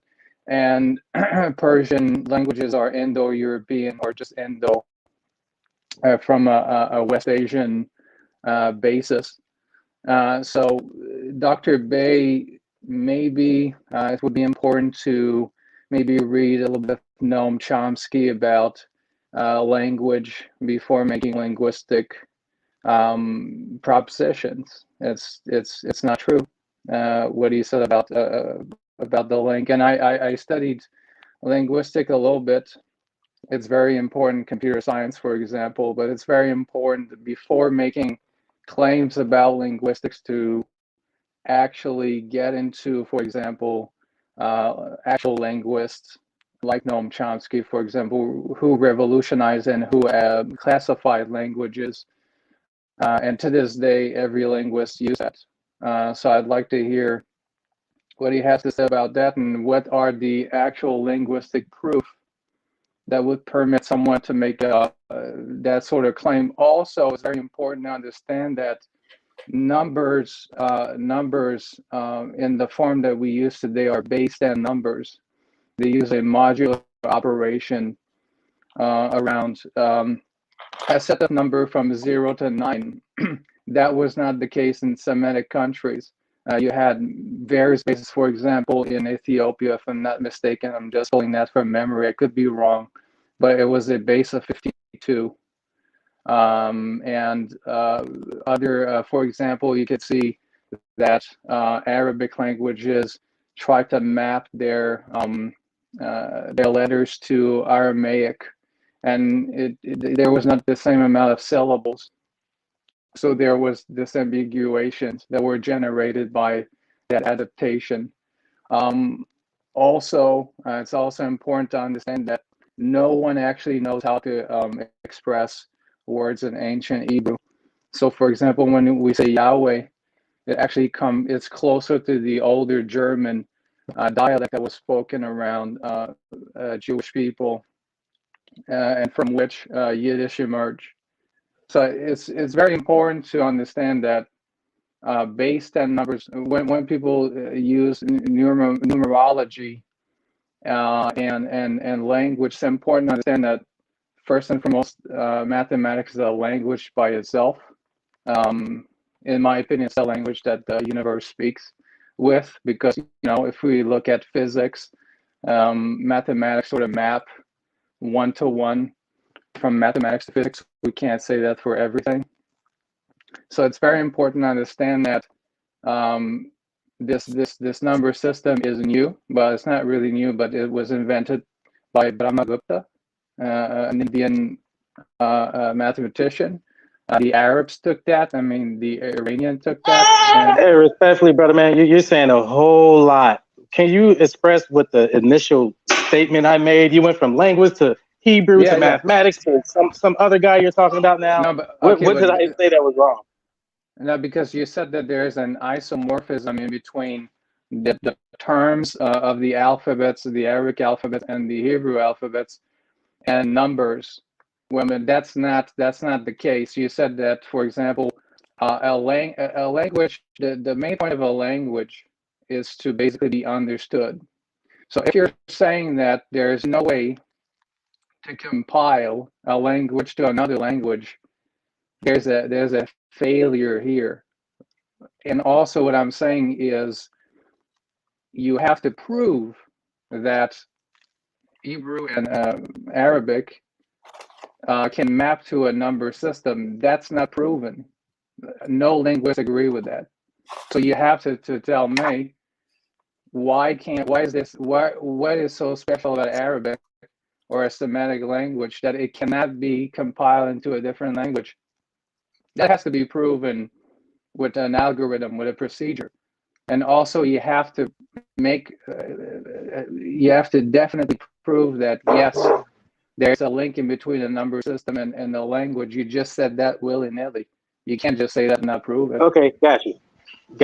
So that word medicine man, what's the root letter for medicine in English? M. No, what is the root letters from the word medicine? What do you mean by the word medicine? The root language? I don't get your question. Give me some root letters for the word medicine. Do you mean the etymology or the letters? Yeah, like the root letters. No, I don't know the etymology of medicine. No. Do you mean the root word? No, I mean the root letters.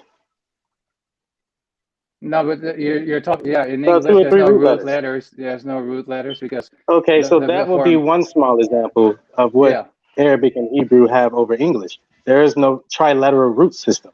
Like a trilateral root for the word Islam or Muslim is SLM or Sin Lam Mim or Shin Lamed or Mem. Mm-hmm. In English, there is no trilateral root for the word peace.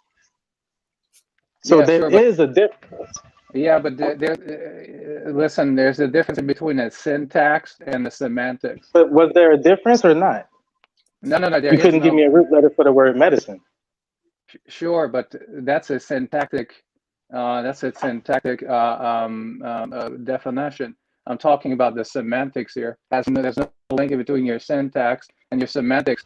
Noam Chomsky demonstrated that even if you have a grammatically correct sentence or proposition, the proposition could be undecidable, meaning that you can't say whether it's true or false, because you can have a perfectly correct syntactic proposition and have no semantic value to it, meaning you cannot understand the meaning of a sentence. So syntax itself is not a proof of anything in terms of semantics. So that's what you said is not proving anything at the semantical level. Because it's just I don't know, man. Your argument must be with somebody else about a particular statement I made that reminded you of something, but I don't know what to respond to on that. I was just very clear that English is different from the Arabic. No, I know. About to go down. Let me stop right there. That was it. That's all I was saying, man. Let me stop right there. Let me get Triluminati up in here, please. Triluminati, red pill. Hello, Kalam. Is this Kalam? Man, like, let me not say Jay, darling. Also the Nigerian accent, bro. I just say hello, my brother. My brother, yes. How are you? How's your father? How's your sister? How's your mother?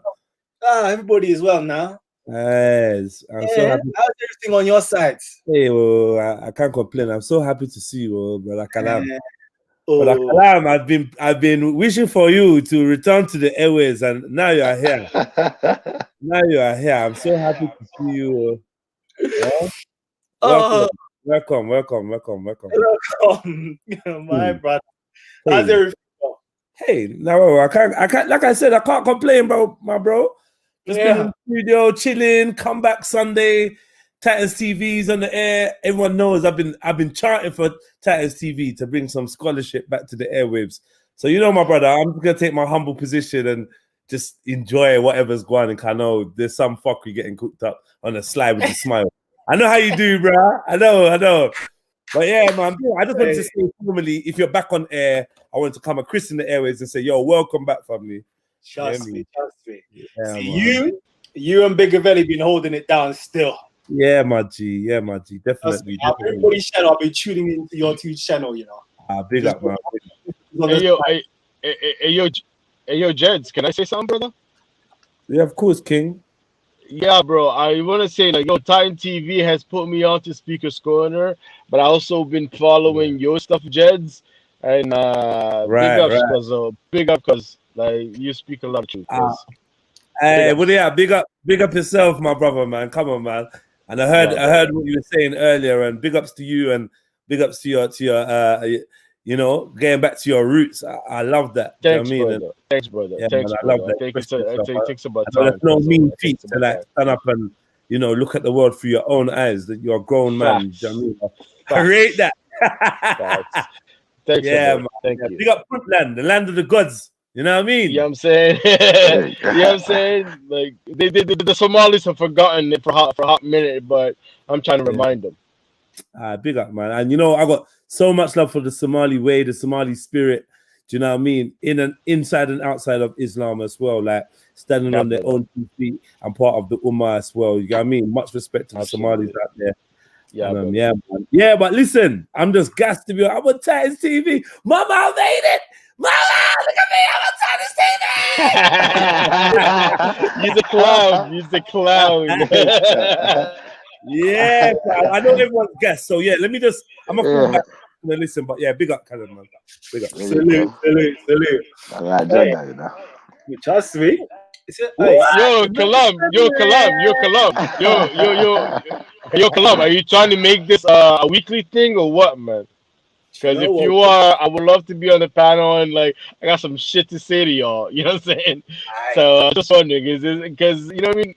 I'm gonna echo what my brother Jed said, and it's great to have you back. So it's very good to have Titans TV back.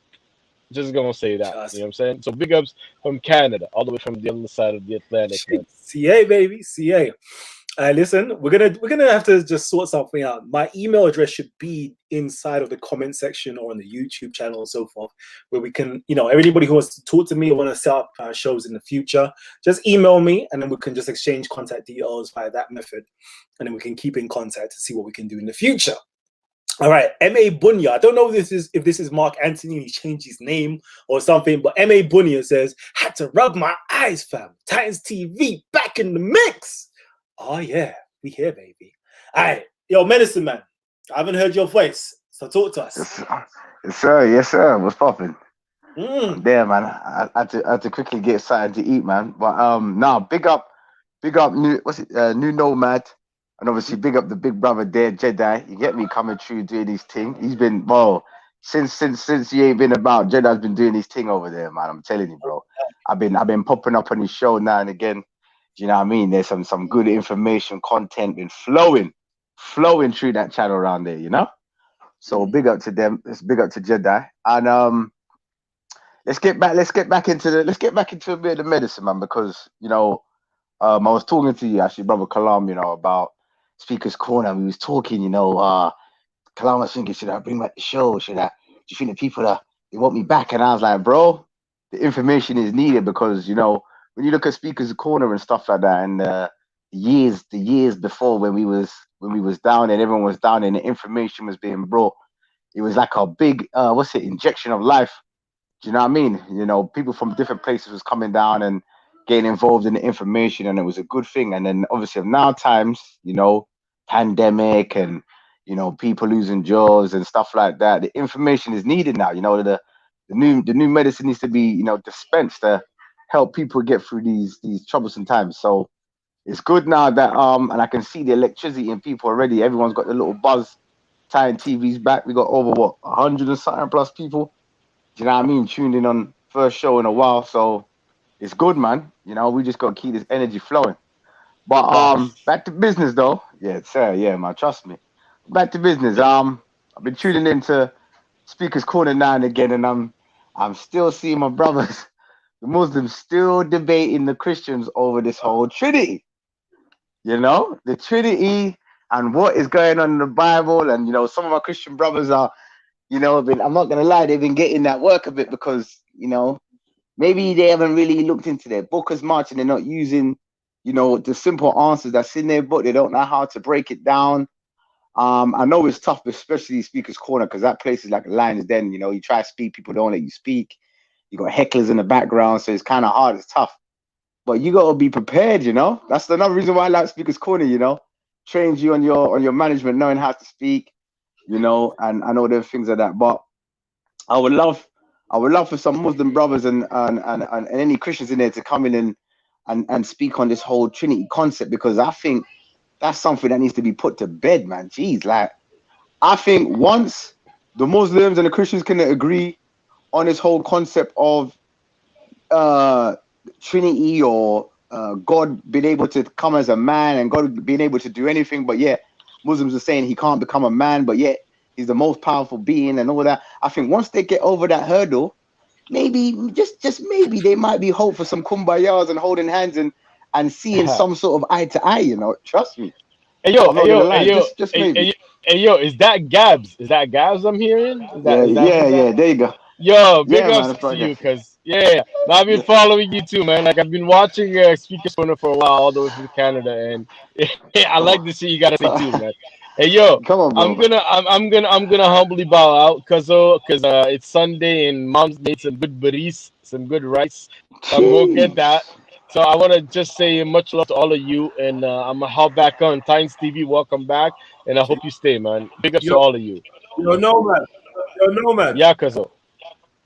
I hope you got a nice ripe banana. You know what's up. You know what's up. Yeah, yo, you already know. You already know, cuz. You already know. All right, brothers. Peace out. Peace out, brothers. Peace. Peace, bro. Trust all right, we've got Jesus, our Passover lamb, and then afterwards we're going to get M-Stacks in the building as well. Been waiting for M-Stacks to get in. I apologize, M-Stacks. Don't worry, we ain't forgot about you. Someone's saying that we could swap people in and out. Let me just double check this. Sorry, Didier. Let me just see if I can swap. Jedi might know how to do this. He's been running the StreamYard. He runs the StreamYard. Judge might know. Just click remove and click add. It's cool. They go in and out. They don't go nowhere. Okay. They sit in the back. See, I got this now. All right. Let me just welcome M-Stacks. M-Stacks, what you saying, King? Yo, well. What's everyone saying? You can hear me, yeah? Loud and clear? Yeah, I can hear you loud and clear. Before I get everybody in, let me just shout out everybody who's donating to Titans TV. Trust me, the love, yeah, that is love right there. Because you are putting your money where your mouth is. Let me just shout out Why So Religious. He asked a question, says, Brother Bay, what verse mentions triliteral importance? So we have to go back into that and speak about the triliterals in the Quran. So if you, Brother Bay, if you want to go into the comment section, look at Why So Religious's comments, and then we can get it popping afterwards, okay? Triballuminati live. Brother Jedi himself dropped some big guala, 50 blood clot euros. Hey. Wait. 50 euros. Oh shit. I hit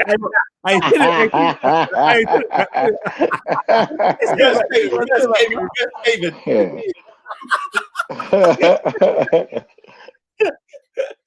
Hey, Serious Eye says the corner is not for the faint-hearted. Waiting to see you back at Speaker's Corner. That's Serious Eye. Listen, I don't get it, man. Listen, they've locked down Speaker's Corner. People are still going to Speaker's Corner. Week by week, people are getting arrested. When will we get the message? Don't go to Speaker's Corner. What is going on? Like, yo, Speaker's Corner is a real broad, even if you don't see no one there for 2 months, someone's still gonna say, "Yo, when you back at the corner?" Like, yo, that corner is serious. The ley lines in the Marble Arch are potent. The ley lines, brother. Trust me. Sure. Hey, Jay Boogie says, yeah, no, that 50 euros is going straight to the PS5 fund. Hey, mine's coming next week. What? Right. Oh, man. Hey. I did the unveiling and all them things. I'm trying to get Spider-Man. I'm not really into it, but it looks cool. It looks good, Morales. It looks all right. You know what I mean? I'm just trying to find people to get me my PS5 still. You get that soon, so, ladies, come on, man. If you tune into Tires TV, I've got a Cash App. You can find me on there. I've got an OnlyFans. All right, what you gotta say is that you're gonna get deported. Hey, no, listen, I've got OnlyFans. Okay, OnlyFans. I'll send you some premium content on my OnlyFans for that PS5. Okay, ladies, if you're listening in right now, all right, PS5, baby, PS5. All right. Betty, big up. I bet you hear that, Betty. Baby. I love you, girl. I love you. I love you more for that PS5. All right, M-Stack, come in, King. Yeah, man. I just wanted to chat to the new Nomad guy. Am I echoing the time? Yeah, you are. What about now? Still echoing. Let me jump back in 2 seconds. Jeez. All right, we got. Let me get Jesus, our Passover Lamb, to come in. Talk to me. Yes, I big up, Kalam. First off, I'd like to say, welcome back. Nice to see you online and all that good stuff. It's not a coincidence that you're resurrected on the day of resurrection, this Sunday. There you go. You know what I'm saying? I'd just like to say, blessed be the name of the Father, Son, and the Holy Spirit. And shout out to all the Christians listening in. It was a good topic. I just wanted to know if you have a Patreon so I can support you. For some reason, YouTube, I can't, do a super chat. Okay. Yeah, there is. You may find it on the older videos. I'm not too sure if it's on this video, but there definitely is a Patreon Titans TV. I don't know if you just have to type in Patreon Titans TV or go on to one of the older videos, and it will have the links in the bottom below. All right, thanks a lot. Cool. Love, my brother. Love. Is it 1984 says, I've got some money for you, baby, as long as you spend it towards that PS5. Oh, man. Love. I listen, again, OnlyFans. If you want to see my OnlyFans stuff, okay, you might find me reading the book topless, all right? OnlyFans, ladies. OnlyFans. I need that PS5. Nah. Because you're such a good joker, I need to ask: have you actually got OnlyFans? No, I really don't. Listen, I was waiting for the random exposure video to come up. Hey, I've been asking the missus, babes, let me have an OnlyFans. I can make But you see what I was thinking? You see OnlyFans, you can actually put like normal content on there, though, right? Yeah, normal content. Yeah. So someone's got to be using it for more than just like nudity and shit. Hey, and sugar. Hey, can I ask you a question quickly? Yeah, off the subject, but I don't know what you think about the whole sovereign free man, common law of the land type movement. Let me get your thoughts on that, please, bro. Yeah, I was following that over 10 years ago. Over 10 years ago. What's the brother who used to watch Edge TV? Right. What's it called? Controversial TV. Like there was old school. This was on like cable or Sky TV. I can't remember. But old school channel. Was it 199 or something? Was it 199 or something? Yeah. With 199, like you find you have to, like somehow you stumble across it, like HTV, TV or something. It's either conspiracy TV or controversial TV, something like that. Yeah, something like that. And what's the guy's name? John? Is it John or David? There was this one guy, tall, skinny, white guy, and he was breaking stuff down. Free man on the land, the person, maritime law, all those different things. Like, it's sick. In terms of, it's good to know where you stand legally and understand legalese and the law and the differences and so forth. But in terms of your practical day-to-day life, it's very difficult to actually employ it itself without getting yourself into trouble. Because a lot of these guys, they were going to court and they were getting arrested and they were spending nights or even weeks in jail. Right. And it's like, okay, I'm a rebel. Yeah, I'm a rebel, but I'm a rebel that prefers not to go into prison just to try things out to see if it actually works. If that makes any sense. Yeah, my thing is, like, even though it seems like, you know what, you lot might be right and you might have the law of the land per se on your side. The problem is, if it's not recognized by the law enforcement, they're just going to arrest you. Yeah. They're just going to arrest you. And then, I agree. I see a lot of people getting arrested. Because there was a guy that was trying to still operate his premises during the whole COVID thing. And so he was going at it from the fact that, you know what, you're taking food out my mouth and I'm a free man and this is illegal. And they came in and they took some of his equipment, but he's still a free guy. Yeah, I don't know, man. I don't know. A lot of people complaining that what we're facing right now in terms of the restrictions on making money and feeding your family is bordering on, if not downright illegal. And I'm sure if you turn your eye to that side of things, to the law, you could give a really good insight. So maybe I'll just encourage you to look in that direction. Right, like at of these times, get me these times, look in that direction, bro. Tell me what you think. Yeah, you know what? I may have to, because it put me off after a while, because a few people that I knew, or others that I knew, like online and so forth, they were trying certain things like driving without no license plate and all these things.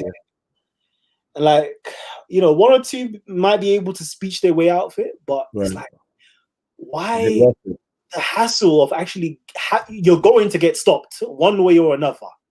Like, you're gonna go. I've seen a man write off over £200,000 in debt to BMW, no, to Mercedes Benz, and I've seen it in writing, and he written a notice saying to them, well, if you can write back to me in 7 days rebutting to these points. Chief point being that you've knowingly lent me my own money and added interest without telling me, then I will pay you back your money. And within 2 letters, they literally have said, we've consulted our legal team and we will not be following this matter any further. Over 200 bags, bro. Yeah. Like you said, about 10 years ago. Do you know what I'm trying to say? So I'm like, yo, there's something in this. There is something, but I just don't want to be the one that gets caught out. That's all. Hey, listen, I just don't want to be right now. You know, I posted on my Instagram, my credit score. Right. Yeah. Right now, my credit score is out of 999, it's 995 or 990, 995 or something like that. Wow. So I'm like, yo, I hear you guys, but right now I'm in a comfortable place where I don't want to try all this nonsense. Yeah, I hear you. But yeah, there is stuff going on. I've been looking at these WhatsApp groups. There's been messages talking about certain government officials that that have perpetuated fraud against the UK. They are going to be I don't know, what was it? I don't know if they were going to get imprisoned or there was going to be a court case. Did you see that at all? No, I didn't see that. Let me see if I can find it. I don't even know where it is, but it looks like there is court cases going on for this whole lockdown thing. So yeah, there is legal battles taking place. Here it is, I think. An eventful day yesterday. Matt Hancock has been served legal papers for committing fraud by not informing Parliament that it was not a highly infectious disease prior to voting on the Coronavirus Act. Okay, we all know they knew, but they have to offer up someone up as a sacrifice for all this shit. And it couldn't happen to a better person. I use the word better person very loosely here. It is a big start because it will show this for the fraud it is. Brilliant news. Secondly, Italian police have stepped down and joined. Anyways, it continues, but there is other messages. This is like from we're gonna get them.com or something. This ain't, I don't know if this is true or not. Yeah, I've heard it. There is some type of something going on. But to be honest with you, I'm not even heavily invested with all that stuff there. Like coronavirus, the whole lockdown, the whole people not getting the money that they need. Like it's hard, isn't it? It's hard. Has coronavirus affected you? Mentally, it's affected me. Right, it's affected a lot of people mentally still. But technically speaking, I shouldn't even be saying this live on air, But hey, the man I'm talking about, you can get like a bounce back loans from your businesses still. I got a few businesses and they're saying they can get up to 50,000. I spoke to Barclays Bank yesterday. No, 2 days ago. They were like, you can get up to 50,000. And I was like, yo, I wasn't even calling for this whole bounce back loan, but you said 50K? Tell me more. Yeah, talk to me. Talk to me. I'm listening. For some of us in the hood, we know what takes place next year, but I'm not going to say it live. Yeah, I know.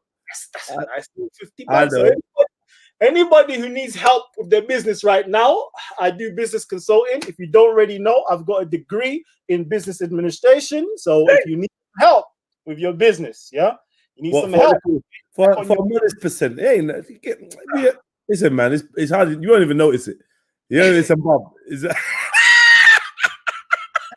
Certain of my friends right now, they're living life in Dubai of this money. I'm not even going to say nothing, but still. We getting out of that money. Hey, listen.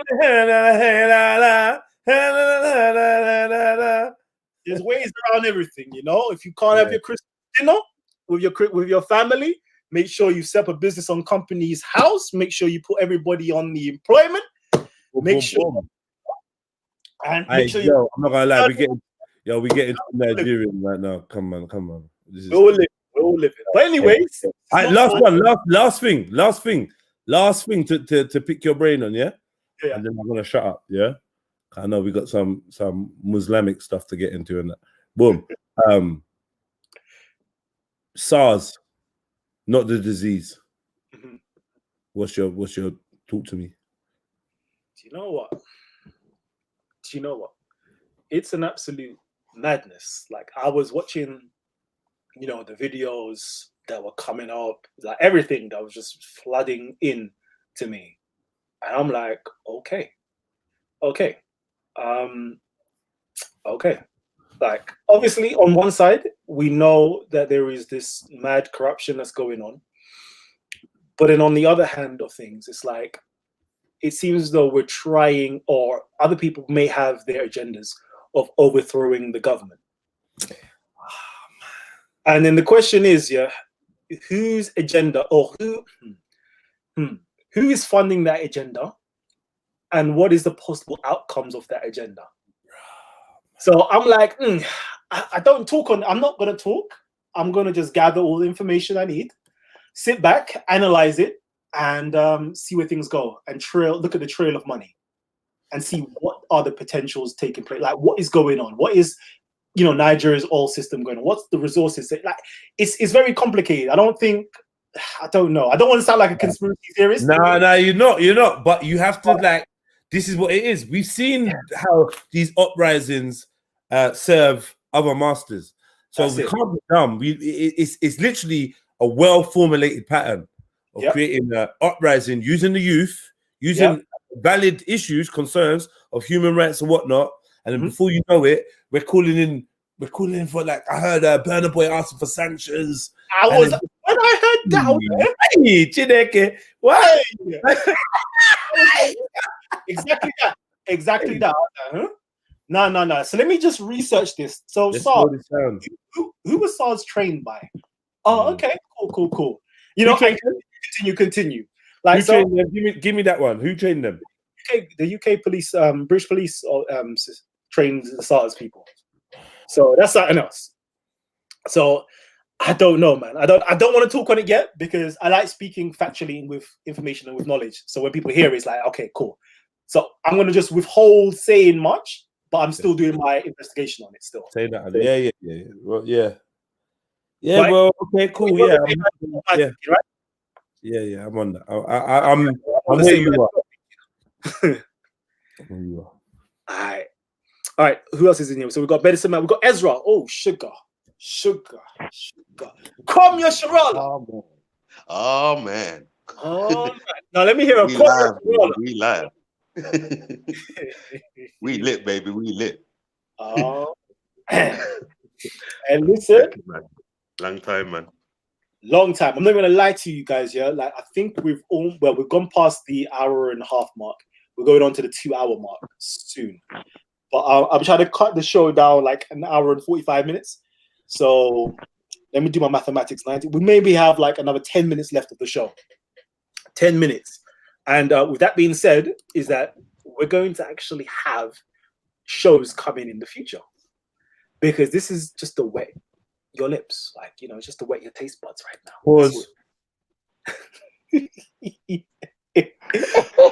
Pause. Yeah, big pause on that. So yeah, like, this is just a little something, a little teaser right now. But we want to do more shows. Let us know. Do you want it weekly? Do you want it every couple days? Or do you want it every day? I'm going to tell you from now, it's not going to be every day. But we'll try to do at least a couple shows, maybe. At least a couple shows a week. I'm going to see how it goes. Someone says weekly. Okay, I like weekly. I can commit to weekly. One show a week I can definitely commit to. All right? But I will definitely try to do more if I can. What's this? Here you go. Is this your OnlyFans? Here we go. Nigeria cracks down on an NSARS protesters alleging terrorism and so forth. Okay. Yeah. We'll give thanks. We'll look into that a little bit later on. Those targets have been raising or receiving money in support of protests had erupted across. Okay, cool. Yeah. We'll go into that. Weekly thing or a couple times a week. Indeed. Unfortunately, we don't have the time as we used to have to deal with all these things. Life has changed a bit. So unfortunately, we can't do it. But we'll definitely try to do more shows. Me and the Medicine Man, we definitely shall be doing, fact-checking series. So we're going to be looking at a lot of these videos that you've seen out there. A lot of Speaker's Corner content. A lot of the debates. For example, we have the David Wood and Jay Smith debate. We can go in there, we can fact-check it, analyze it, and really go in depth and just see, are people making mistakes, fatal mistakes or not? So that's something that definitely is coming. I know Gabs has something up his sleeves in terms of the Speaker's Corner content with the Muslims and Christians. So you're definitely going to hear something from that. Gabs, let me hear from you. When can you commit? See, I'm doing this live on air right now. Yeah. When can you commit? Yeah, when can you? Okay, because I I need to commit. And I know law number. Hold on, law number 21. No, law. 48 laws of power. Anybody knows the 48 laws of power? Law number 21, I believe. Do not commit to anyone. All right, that's number one. You don't commit to anyone. But I need you to commit to the family right now. Name a day that we can do shows. Name a day. The only day.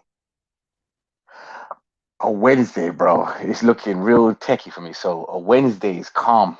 If it's not a Wednesday, a Friday possibly. Maybe even a Sunday, but yeah, those are the only days. Wednesday, Friday, and a Sunday, you know? All right. So I'm definitely going to commit to the Sunday. I'm going to commit to Sunday. Yeah, This is going to be like our speakers corner Sunday. All right? Yeah. So we commit to Sunday. Wednesday or Friday, okay, it's in the gray area. Maybe do it. Okay. Ultra Funky says not too late. He's married. Okay. So I want to know what time on a Sunday. You're echoing, you know. I mean, Medicine Man, turn down the YouTube or something. So I'm echoing. Let me eat my plantain. My plantain. Let me ask you, listen. What a man pointed out to me yesterday was things are not named Tane, and I couldn't find one thing that was named with Tane. I'll give you one. What? Fountain. No, it's this I'm saying. There's nothing named Tane.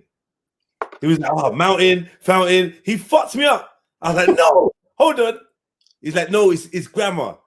Exactly. That's what I did. What about obtain? Nah, that's not a thing though, is it? A thing. Yeah. He fucked me up. And then guess what fucked me up? I spelled it into Google, and then it's got the little button, the speech button. Mm-hmm. Planting. I was like, no way. Snake. Collusion. But on a real, he said a thing. Yeah. So everything, stain, maintain, contain. It's not a contain is a thing. So it's not a thing. It's a concept. Yeah. Yeah. That's what I want to say to that. Yeah, but I know. If you do Google it, there is depending on what app you use, it does say plantain. No way, nowhere. I've got you. Nowhere. I've got you, baby. I've got you. I'm sure it's dictionary. I've got you. Don't worry. You know I've always got the loopholes, yeah? Got the loopholes. Oh, used to be my favorite topics at uni. Give me a second. M.A. Brown said stain. Get out of here, bro. Captain, contain. No, stop all that. Hydroplane. No. I'm trying to think of one. I can't think of one myself. There's nothing, man. It's planting. It's in. It is planting. So why don't mountain count then? What's it like? Well, mountain is a thing. So like mountain, fountain, planting.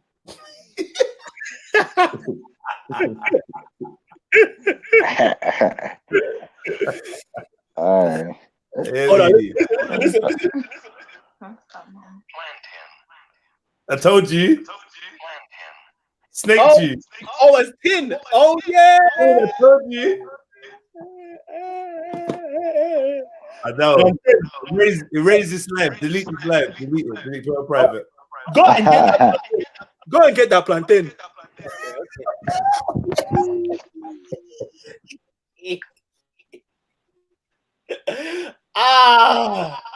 Oh, sugar. Okay. All right. No. Sorry. Let me try once more. Let me try once more. We're finished. Hey, Wikipedia, help me here. Wiki. No way. Plantain. Yeah, look, Wiki has US. All right, it has a difference between US and UK. So Wiki has it as plantain, and we have it as plantain. Oh man, listen, that redneck thing, I'm gonna go with planting. I'm not even gonna speak like a redneck just to make my point. No, I refuse. I win. Sound like you from the hills of eyes and that. Plantain. I'm a plantain. I'm a roast me some plantains. Nah, hell no. Sound like Born Rich. That's how Born Rich would say it. Hey, was it English is biased towards Jamaican broken English? Okay. Hey, Charlie Chaplin, Chaplin, isn't it? Not Chaplin. I didn't get a YouTube notification. This Big Up Times TV. James from Speaker's Corner. The first pronunciation is like the Haitian way of saying, which is closer to French. All right, that's Gwillian Didier, because I know Gwillian, he knows linguistics, yeah? And then it's got the, how do we call it again? See, I haven't studied linguistics in a long time. The phonetics of it, how they've spelled it. What's it called? The IPA, the International Pronunciation something. I can't remember how it is, but it's plantain. But anyways, let me stop. I'm getting sidetracked. Jedi always comes with this sidetracking, man. Listen, we've only got a few minutes left, okay? So far, we've committed to Sundays for you guys. Maybe 7:30, 8 o'clock again. What are you saying, Gabs? Yeah, that time's come still. Yeah? Yeah, that time's come. It's come. All right. And what's gonna say, Jedi? Are you on a COD at all? Sorry, family. Have you got Bro, I'm shit, man. I'm shit. I'm not a real man yet. Yeah, I'm shit, bro. Oh man. I've been playing The Last of Us too, bro. Oh, there you go. Right. See, I've got that somewhere. I haven't even. All right, family. So yeah, the next show we're gonna do some shows for you guys. Fact checking. We're gonna go through. Gabs, you're gonna go through some Christian, Islamic. Echoing, you know. The echo, Gabs. Yeah. All right. Young Ryu says he's got it. You know, add me up. Callum L9. You know, you can find me. Let me drop it. Then I'll hook you up with the medicine man as well. Give me a second. Boom. That's it. You've got me. So yeah, we're gonna be doing some shows in the future. Fact checking. PlayStation, Young Ryu. And then we can do some nice shows. Yeah, we could do some real nice shows. I actually would love to jump back into this. Did Muhammad of Islam exist?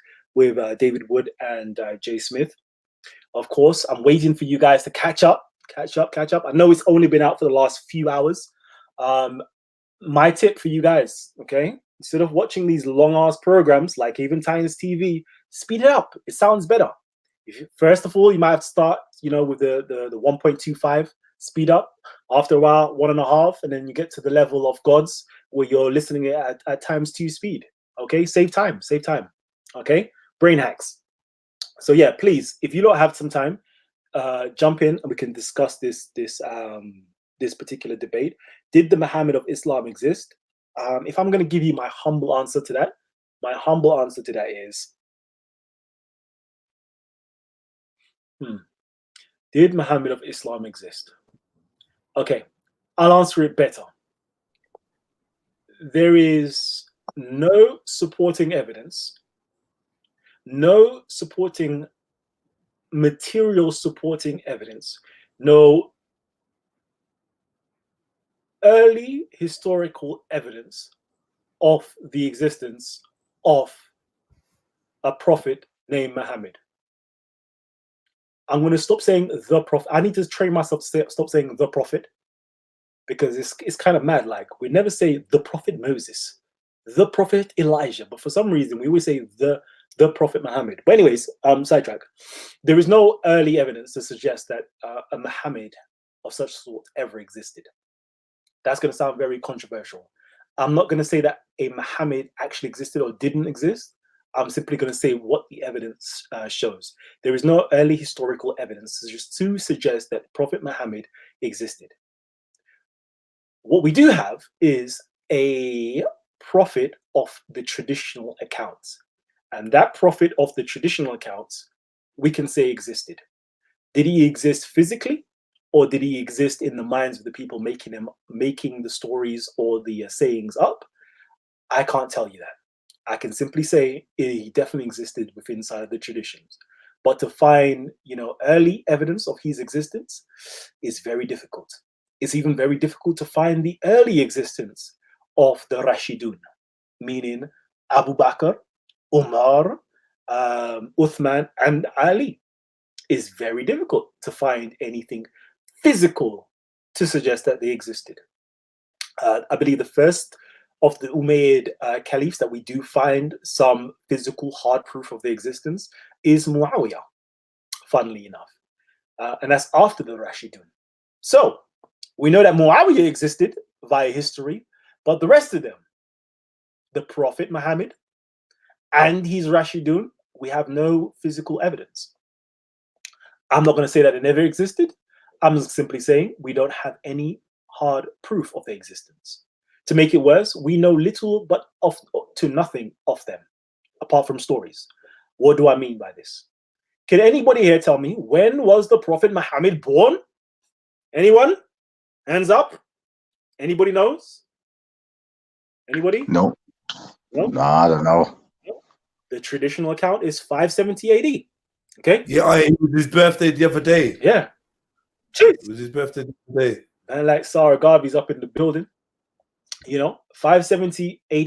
570 AD. But what marked, any of you guys who actually know traditions or the Muhammad traditions, what marked the birth of the Prophet Muhammad? Can anybody tell me? It was the year of the what? It was the year of the what? The moon. Come on.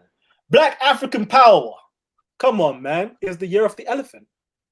There we go. Muhammad Akbar says it was the year of the elephant.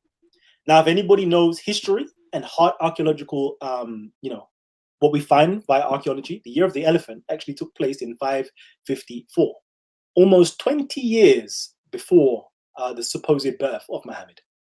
So was he born in the year of the elephant, 554, or was he born in 570 that everybody ascribes to?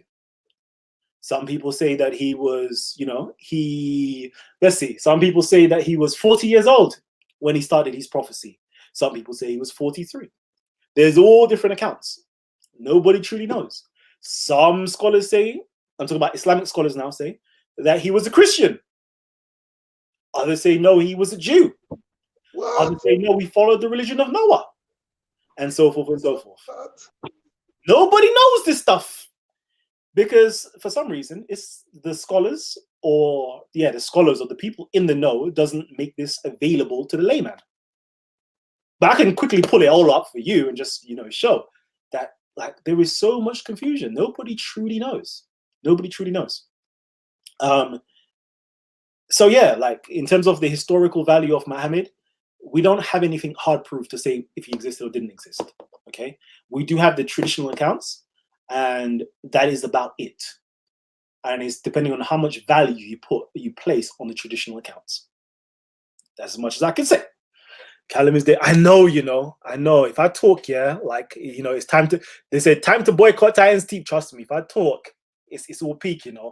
It's either you love information and knowledge, or you just want information, fluffy information, just to make you happy and to go with your own bias. Let me know. What it is, though. Let me know. I can bring scholarship, or I can make you feel happy. I can do both. I could do one or the other. You let me know, because I can talk some really great stuff about whatever religion you are, whatever you follow, or I can be very critical and tell you the truth. You choose. Go ahead. Just do your thing, man, because end of the day, when you're debating Christian Prince, they're happy with you then. You know what I'm saying? And then, when you're bringing out certain information, they want to get upset. You've done the same with everybody. You get me? The Hebrews, even, we've got it. You know what I'm saying? Even the Americans, you've gone in on everyone. So, get me? Man up. Yeah. Cover your information. Cover your information and shut up. Yeah, get me? Meet man in the gulag, fam. Meet man in the gulag. If you're ready for the battle.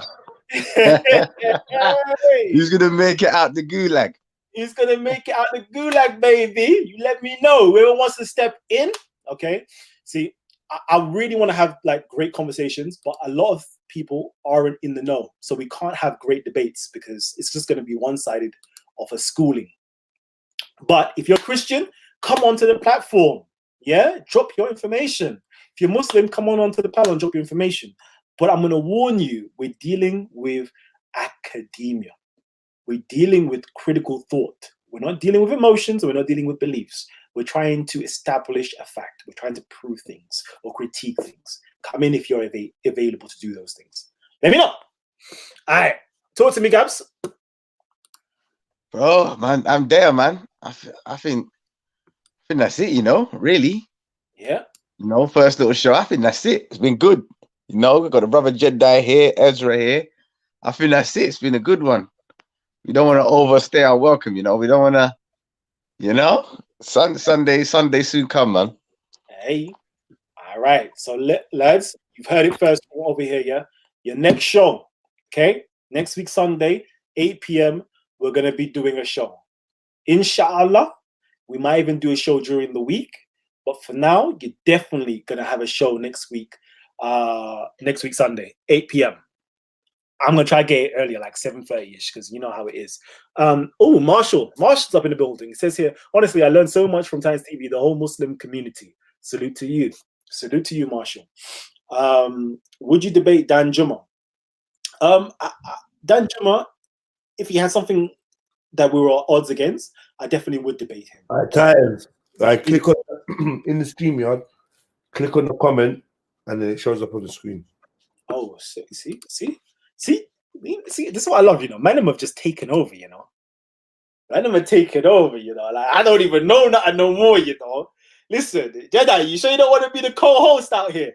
Man, you're the man, bro. We just apprentices out here, man. Hey. You know, you hear me? Yeah! Yeah, baby! I got a question. That's a hype, man. Hey, Kalam, I got a question though. Before you get the question up, Kalam. Yeah, 1 second. Easy. By the way, talk about Hatun. Emmanuel Sugar Boaki. I just messed up that name. But anyways, yeah, go you. Are you I know you're trying to get back your schedule up. I was just wondering because like yesterday I was watching one of your Talk with the Titan shows and I'm thinking to myself, are we gonna get the old Kalam back? Are we gonna get the old Talk with the Titans back, or is that fully done, dusted, you know, whatever? We're gonna get some Talk with the Titans, but we're gonna get some new Titans in. Did you hear that? I heard them. Titans back, but we're gonna get some new Titans. Yo, welcome.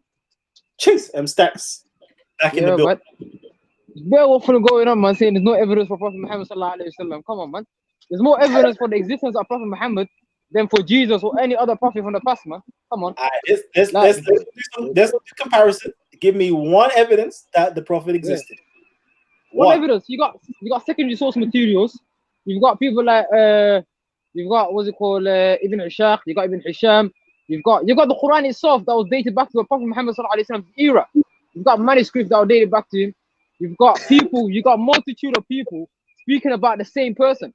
It can't be a coincidence where there's historians like Tabari, there's historians basically speaking about this one person who lived at a certain point of time, who did certain stuff, who came with the revelation. It could only be one man called Muhammad sallallahu alaihi wasallam. Like it's kind of clear.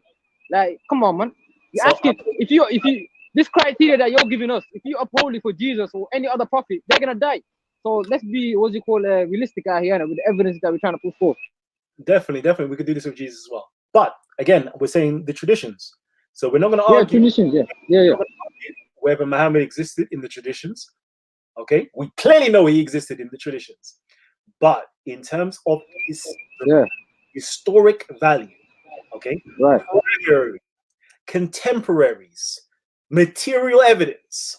Can you give me one thing to suggest to me that Muhammad existed in history? I'm not talking about in traditions. What do you mean contemporary? You're talking about people alive at the same time as him, or people who came after him. What I mean by this, okay? For example, can you give me any accounts of the Ethiopians, the Byzantiums, the Armenians, the Chinese, anybody during his lifetime, okay, outside of the Islamic milieu that spoke about him? Why is that a criteria, though? I don't get it. Well, what you're asking for, I don't oppose to that criteria. We've got hadith traditions, as you said. We've got traditions that we have that date back to Prophet Muhammad sallallahu alaihi wasallam. We've got a history of events that happened between the Byzantines, the Romans, the Persians, and the Prophet Muhammad, where they had war with each other. You know the outcome to them wars. So we've got what's it called certain evidences to uphold that Prophet sallallahu alaihi wasallam existed. 100%. There was a man. Yeah. So again, I want to just separate things. Okay, we're gonna separate things. We've got the Islamic tradition, okay? And I'm going to say, everything that you're saying, I agree with you. We have the traditions that talk about, everything that Muhammad did, okay? But now outside of the traditions, because he interfaced with all of these different, nations, for example, or different peoples, for example, surely at least one of them may have written about him. Surely, not surely, bro. Come on, man. No. Listen. He left something back that's material for us to know that this person existed. Okay, so I'm going to let you know now. It's very difficult to prove historically somebody existed. Somebody might say, "How do we prove that your grandfather existed?" Yeah, unless there is, newspaper clipping or I don't know, what's that thing called? What's that thing called when you write down, all the names of people in a particular area, and we used to do it in the Doomsday and so forth. Like, is there any recordation of Muhammad outside of the Islamic traditions? Yes or no? As I said, man, I don't know about these contemporary source materials or what you're talking about, like other historians speaking about him. I don't know about that. You feel me? I can't say that I have these kind of sources with me, but I don't need that. I don't need that. For me to believe Prophet Muhammad existed, I don't need that. It would be stupid for me to not believe Prophet Muhammad existed when there's thousands upon thousands of reports about the same person who lived at a certain point of time, who a revelation was given to him by the same person called Angel Jibril. Come on, man. It has to be so much, coincidences and so much conspiracies for you to say Prophet Muhammad did not exist. Like, it's stupidity to the highest order. You've got a Quran that dates back to the era of Prophet Muhammad sallallahu alaihi wasallam. You've got the Birmingham manuscript. You've got certain manuscripts that date back to him. So how are we going to explain these kind of traditions? You've got hadith books. Even before Sahih Bukhari, you've got Abu Hanifa's collection. You've got Saqifa's collection. You've got other companions collecting books. You feel me? Writing about Prophet Muhammad sallallahu alaihi wasallam, what he said, what he did. You feel me? Like, there's so much stuff within our sources. I don't need other sources. I don't need other people to speak about Prophet Muhammad for me to believe in it. I don't think that's a criterion. But then I'm gonna ask you the same question. Jesus, Moses. All right, give me one contemporary source material that shows Moses was alive or he existed. That's my question back to you, fam. There is none. All right, at least you're honest, innit? At least you're honest. So the question is, this doesn't just stop with, or start and stop with Muhammad. Okay, this has been going on. For those of you who do know, it's called historical criticism or biblical criticism. There's biblical criticism, historical criticism, and so forth, right? Where they ask these questions, like these very pertinent questions. Okay, so for example, in Christianity, one of the leading scholars, he asked these questions: did Jesus really exist? Can we find the historical Jesus? What are the historical? You got to mute, bro. Sorry, bro. You have to mute your mic. What are my phone's in my pocket? Okay. What are the historical, quotations can we get from the Bible of Jesus? How do we truly know Jesus said these things and so forth? So this is not exclusive to Islam, what we're speaking about. It never started with Islam because people are Islamophobic or hate Islam or, question it and so forth and so forth. It's been going on for time, okay, where it started really with Jesus and questioning the Bible and Moses and so forth. You'll see there's documentaries out there that question the whole Moses story, the narrative narrative of slaves leaving Egypt and so forth. There is nothing archaeological or historical that says these things actually occurred. Full stop. Okay, full stop. But right. We're not going to take the fact away that Muhammad existed. Okay, we're not going to take the fact away, but we're just simply saying in history. Okay, in history, things that we can actually prove, touch, taste, and smell, whatever the case is. What sources do we have of Muhammad? The only sources we have, sorry, wait, hold on 1 second. The only sources we have is that coming from the Islamic milieu. It's only from that community that talks about Muhammad. But how can we verify what they're saying is true? We need to go outside of that milieu to find if other people are talking about him, so we can get a truer narrative of who this person actually is. But unfortunately, unfortunately, for a person that made such a great impact, we do not have anything of historical value. That's all. Right. And I could say the same thing for the Kemet civilization. There's no contemporary source material that was alive at the time of the Egyptians. No documents alive, that we have up until today that says the Egyptian civilization. No people talk about it. You feel me? It came much dozens of years later. You feel me? Centuries even. You feel me? So if you're gonna uphold that criteria for Islam, uphold that criteria for every single historical event. And that's not, historians don't do that. You feel me? Historians themselves would use many other evidences to prove the existence of someone. And I don't think no historian apart from Islamophobes and cats, like I forgot his name, that say Muhammad sallallahu alaihi wasallam did not exist. There's multitude of evidences. We don't need to go outside Islamic documents for us not to prove that Prophet Muhammad sallallahu alaihi wasallam existed. You feel me? We've got, as you said, we've got the hadiths, we've got historical books, we've got tafsirs, we've got so much sources to prove the existence of Prophet Muhammad. And again, we have a Quran that dates back to the time of Prophet Muhammad. We have a Quran that dates back to him. Unless you're saying that is another person apart from Prophet Muhammad who received the revelation, which is another conspiracy, I don't know how you're going to go about it. I want you to answer this question. There's a Quran that dates back to Prophet Muhammad. Who was that Quran revealed to? Or where did they get this Quran from? That's my question to you. Okay. So I choose not to go down the rabbit hole itself. But I'm going to ask you this question. Did you know that the Bevan manuscripts actually predate Prophet Muhammad? They're predating, but obviously there's a time span, right? So I think it was like 5 to 10 years before him. I'm saying, what's it called? If it predates Muhammad, for example, I'm not saying it does or it doesn't. So far, the scholars are saying that this particular manuscript predates Muhammad. So then another question can arise in any critical-minded person is, if there is a Quran or extracts of what is currently in the Quran that predates Muhammad, where did Muhammad get his Quran from? You understand that? Yeah, I understand your question, innit? But the predating thing is not proved personally. You feel me? It's not proved. Yeah, go on. But as I said, that I don't want to go down the rabbit hole. I don't want to go down the rabbit hole. We're simply asking, of historical value, what can we find that can validate that the Prophet Muhammad existed? And again, listen to me carefully. Okay, I'm not saying that Muhammad does not exist inside the Islamic traditions. We're just simply saying, outside of the Islamic traditions, there is nothing to substantiate his existence. All right, cool, man. We don't have to argue that, because to my research, I haven't found anything myself. But I don't know. There might be, but I don't know about it. But I'm saying the same thing applies to the Kemet civilization, the Egyptian civilization, the Nubian, every single civilization. All right, so that's all myth then. That's all fantasy, right? According to you, right? It should be critiqued, indeed. How do we know? Bang on. All right. How do we know that Ramesses existed? He could just be a fictional character, for example, right? How do we know? Yeah.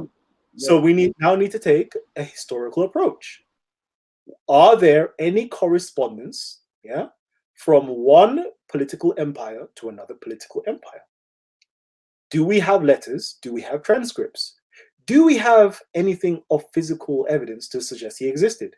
Do we have mummies? Do we have bodies? Do we have tombs? Do we have writings? Do we have all of these things here? And for those of us who studied Egypt, we know the answer to it. I don't want us to give the answer, but this should be asked about everything. If we're trying to be critical, if we don't care, we just want to blindly accept, then that's cool. But we should ask these questions. Okay? We should ask these questions about Jesus. Did Jesus truly exist? Or did he not exist? Everything that we know, for example, we find within inside of the Gospels. Okay? The Gospels were written by a community of, Jesus believers. How do we know Jesus actually said these things? How do we know that the Christians didn't simply embellish these things or made up some of these things or invent these things? How do we know? We now take on biblical criticism. We now take on a historical analysis of the things said within inside of the Bible to find out, do we have any proof of it? We now look outside of what the Christian believing community had to say. We now look inside of the Christian books. What did the non-believers have to say about Jesus within inside of the Christian books itself? What did the non-believers have to say about Jesus who are writing outside of the Bible itself? What did the people who weren't Christians, who did acknowledge Jesus, say about Jesus, and so forth? And this is how we build up a historical picture of the person Jesus. And it's the same thing that we can do to Muhammad. It's the same thing we could do to Trump, for example. If we just simply listen to the followers of Trump, right, we'll find that Trump is the best person to ever walked on the earth. He completely transformed America. He made America great again.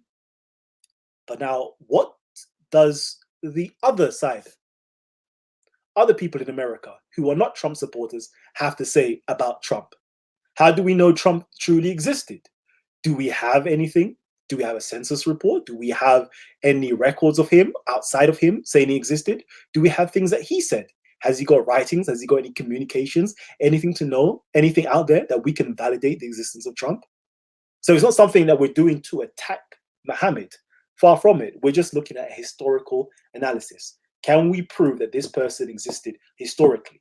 And I'm going to say to you, historically, we cannot. But we can accept that he existed in the Islamic traditions. Make sense? Let me know. Sometimes I don't make sense. Makes sense still. And that makes sense. Of course it makes sense, bro. Yeah, definitely. All right. So yeah, when you have time, everybody, please, I would love to do a show again on this debate between David Wood and Jay Smith. It'll be a very in the meantime, so that we're all up to speed. Oh yeah, let me actually post the link. You can find it on Axe Apologetics. Give me a second. This is the link right here. Is it a long debate? There you go. It's an hour and how do I share screen? Let me see. I know you know already. Yeah, Let me see. yeah, it's there. Look, little button down there. Share screen. Screen. Share screen. Cool. And then do it with. Make sure you check the little box in the corner that says share with audio. Yeah. There you go. Oh, sugar. I got Pornhub open, man. Flipping on. Let me close that down quickly. There you go. Midget porn again, eh? Last time you lot caught me, I was like, sugar. yeah. White dominating black porn. Oh, sugar. Oh, wow. That was rotten, man. All right, so this is it right here. Very, very interesting. Okay, so I'm promoting Axe Apologetics right now. Okay, Axe 17. Put the link in the chat. Sorry? Did you put the link in? Yeah. The link's in the chat. So please go check it out. I think it's a very interesting debate. I think everybody should get their little pens and pads out, go through it. If you're Muslim, non-Muslim, I think Muslims could learn quite a lot from this actually, because David Wood, of all people, is trying to argue in your favor of course Muhammad existed. Sorry, The link's not there though. Oh, in the chat. Let me try again. Let me know. Let me know. I've just posted it again. Yeah. No, it's good. There you go. Excellent. All right. Thank you. And again, I'm not trying to hurt anybody's feelings. Okay, I'm not trying to hurt anybody's feelings. I'm just trying to tell you how it is. All right, because I personally hold on to the fact that there was a person that existed that kickstarted what we know of Islam, that is called Islam. I don't personally believe it was called Islam when it started, or they were called Muslims when it started. I don't even know if the person who actually started this was called Muhammad itself. Okay, and that's going to sound very like strange and odd to a lot of people, but it's true. So, for example, like everybody knows about Abu Bakr.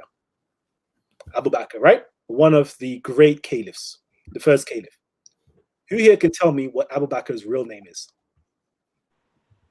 I'm going to wait. I'm going to give it 60 seconds. Somebody might try to Google it, but a lot of Muslims, like, they know Abu Bakr, but they don't have a clue of his actual name. Then we're like, no, that's his kunya because he had a child called Bakr. No, he didn't have a child called Bakr at all. So why is he called Abu Bakr? That's the story for another day. So what exactly is my name? Is it just his real name is what I've learned is his name is Abu Bakr as-Siddiq Abdullah bin Abi Quhafa.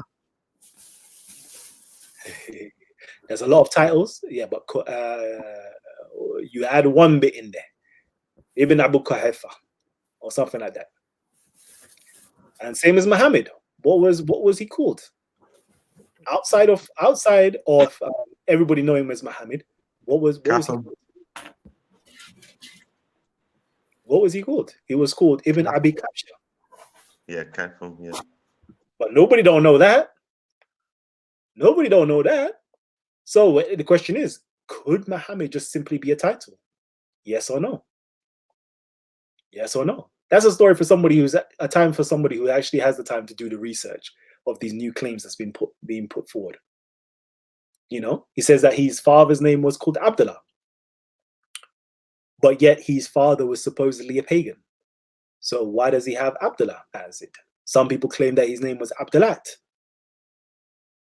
But yeah, again, there is other stories that claims that his father was a Christian or went to Christians for help. So there's a lot of stories that's circulating that is like, what is the historical value of this? Because there's so much contradiction. Was Khadija 15 years older than Muhammad? Were they the same age? Was she 5 years older than Muhammad or 5 years younger than Muhammad?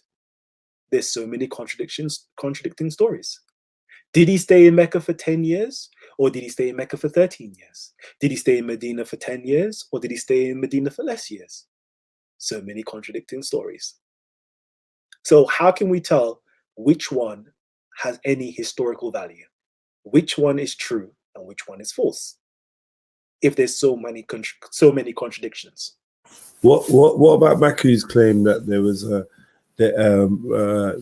there's one guy, one Prophet Muhammad or one Muhammad that died, and another one. So the black one died, and the white one basically lived on and assumed his kind of, or like his story was like basically majority of the hadiths is the white Muhammad, and hence why it was like a sin or a punishment to call Muhammad black, because you'd be referring to the actual Prophet Muhammad. Yeah, black guy. That's another thing. There was a few Muhammads at the time. There were a few prophets at the time. I'm talking about within inside of the Islamic traditions, by the way. Inside of the Islamic traditions, there were plenty prophets. There was this guy called Musaylimah. There was this guy who was called Rahman. There was all of them.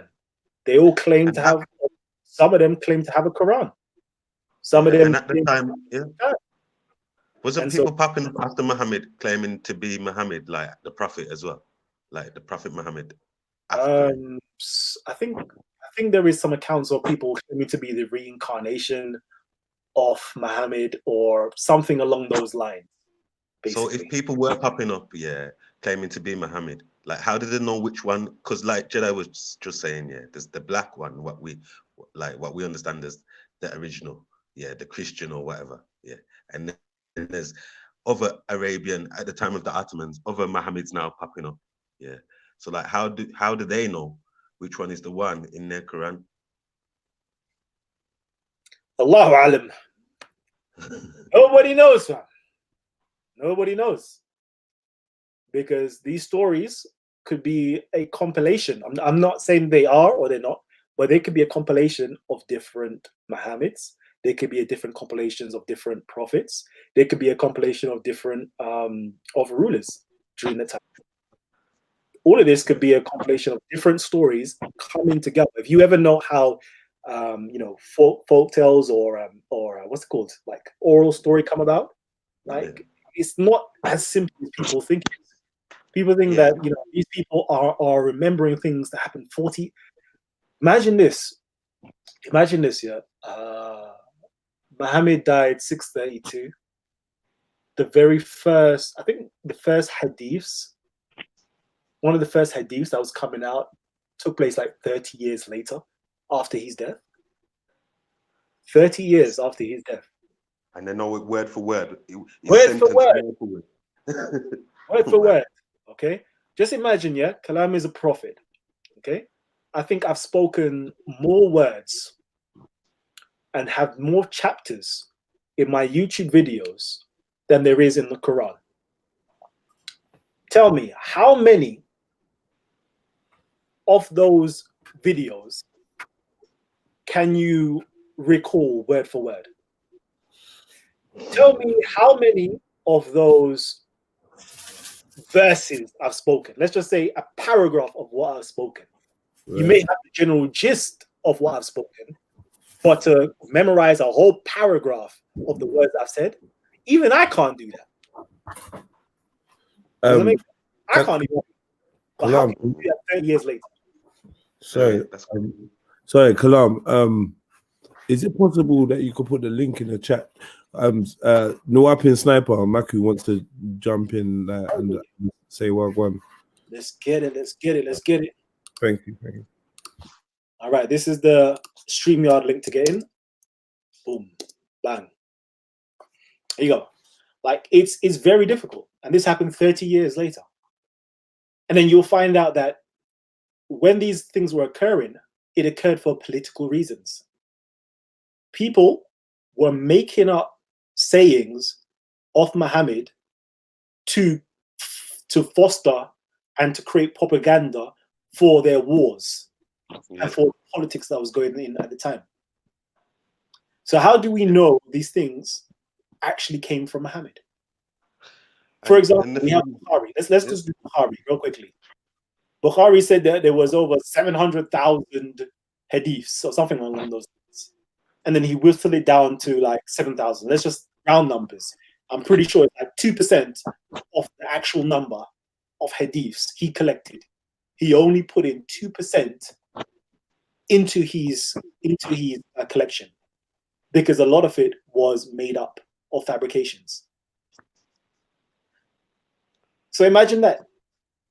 There was so much fabrication going on during that time, 30 to 40 years after Muhammad, let alone 200 years after Muhammad, when these hadiths were actually written up. But Bukhari, when does he come around? Because how would he know what's authentic and what's not?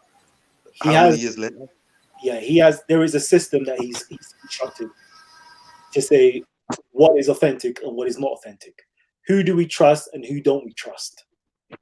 Which narrations we trust and which narrations we don't trust. How do we know he has taken on, he's truly taken on the true narrations, or has he lost the true ones? Like, how do we know? We truly don't know. So again, like I said, that's down to his preference and which ones he liked, basically, and who he thought was authentic and trustworthy. It's all down to him, really. There you go. So a lot of these stuff doesn't have real historical value. But we do know that, in the history books of Islam or Muslims, Muhammad existed, and he did all of these things. True or false? I don't know. There is even stories that there is a rock that used to greet Muhammad before he even had his revelations. Trees and other stuff used to bow down to him. Is that true? Is that false? I don't know, fam. I don't know. I don't know. Stats will tell you that's true, fam. I don't know, fam. I'm skeptical, fam. I'm skeptical. Oh man. Jeez. We live, baby. We live. Big up the family, man. Big up Callum. Big up Medicine Man. Big up Ezra. Big up Jedi. Come on, man. Come on, baby. Deals before. I ain't seen you for ages, bro. No, I know. Yeah, I mean, man, I've been pining and that. Like, yo, we've been talking. Yeah, you know, I'm Marcus Decius Meridius. You know, husband to a murdered wife. Do you get me? My Titan. I put my Titan sword down. You get me? You say I can put some armor again. You get me? I can put my armor on again. You get me? Come out as a gladiator again one more time. Come on. Yeah, I know you get some new young Titans here, but there's still space for some OGs out here. You get me? Godfather. Come on, bro. Big up yourself, man. You know what I mean? I heard that you got something for us.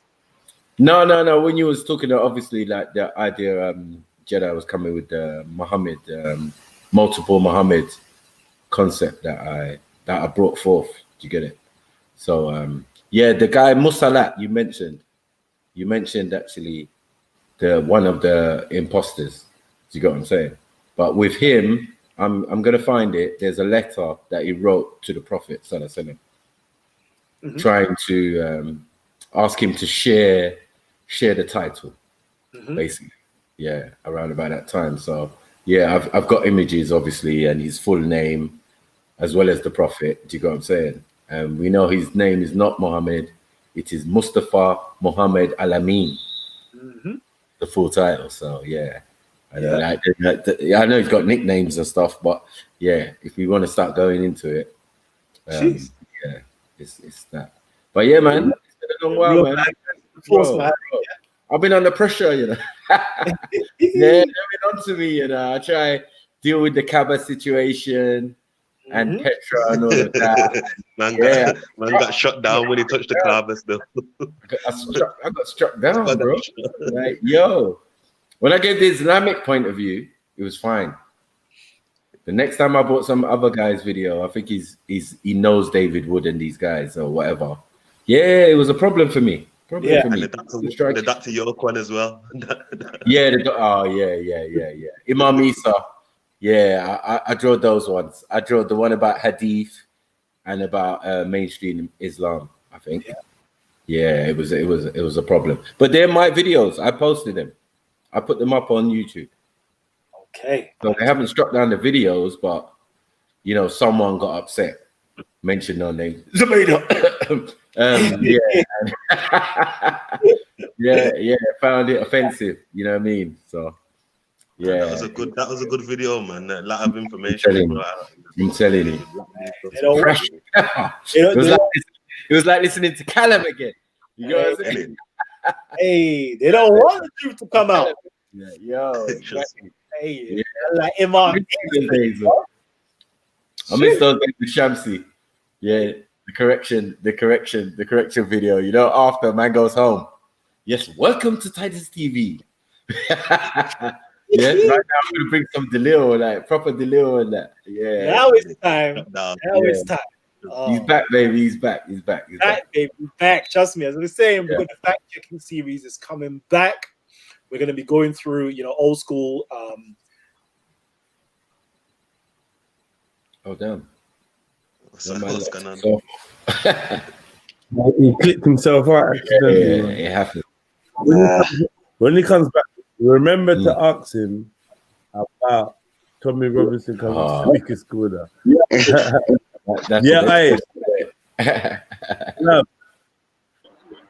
Mackie was saying to ask you about Tommy. I like the way and it's not there for the speaker's corner, No.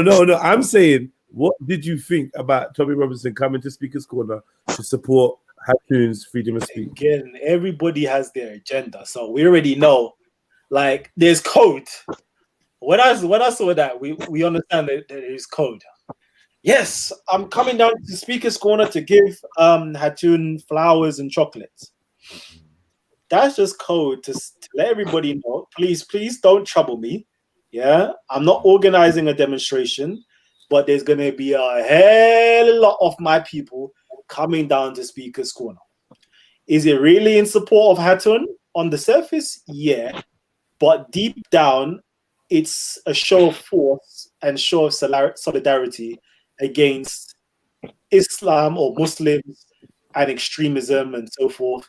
There's all sorts going on. There's all sorts going on with that.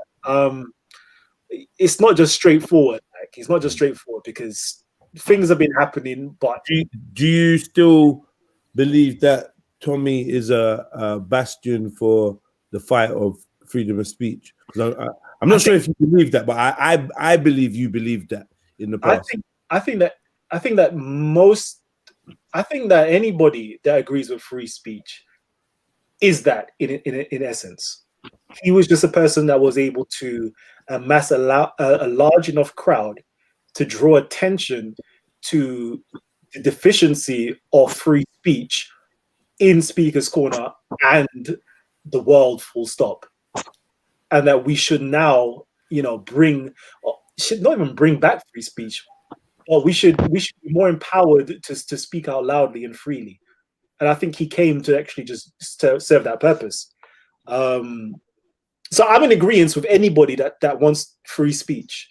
I'm in agreement with anybody that wants to end racism. I'm in agreement with anybody that wants to, strike out slavery or whatever the case is. It doesn't mean that I necessarily have to like the person, agree with the person on other things, but I think he came to serve that purpose of freedom of speech and to highlight attention of freedom of speech in the corner of freedom of speech. So I guess what I'm saying is, now, do you still think he is genuinely in that corner, or are you skeptical of his? I think he is in the corner of freedom of speech. And what about the what do you call it? The genuineness of it? I know that's not the word. Yeah, I think he has his own agenda.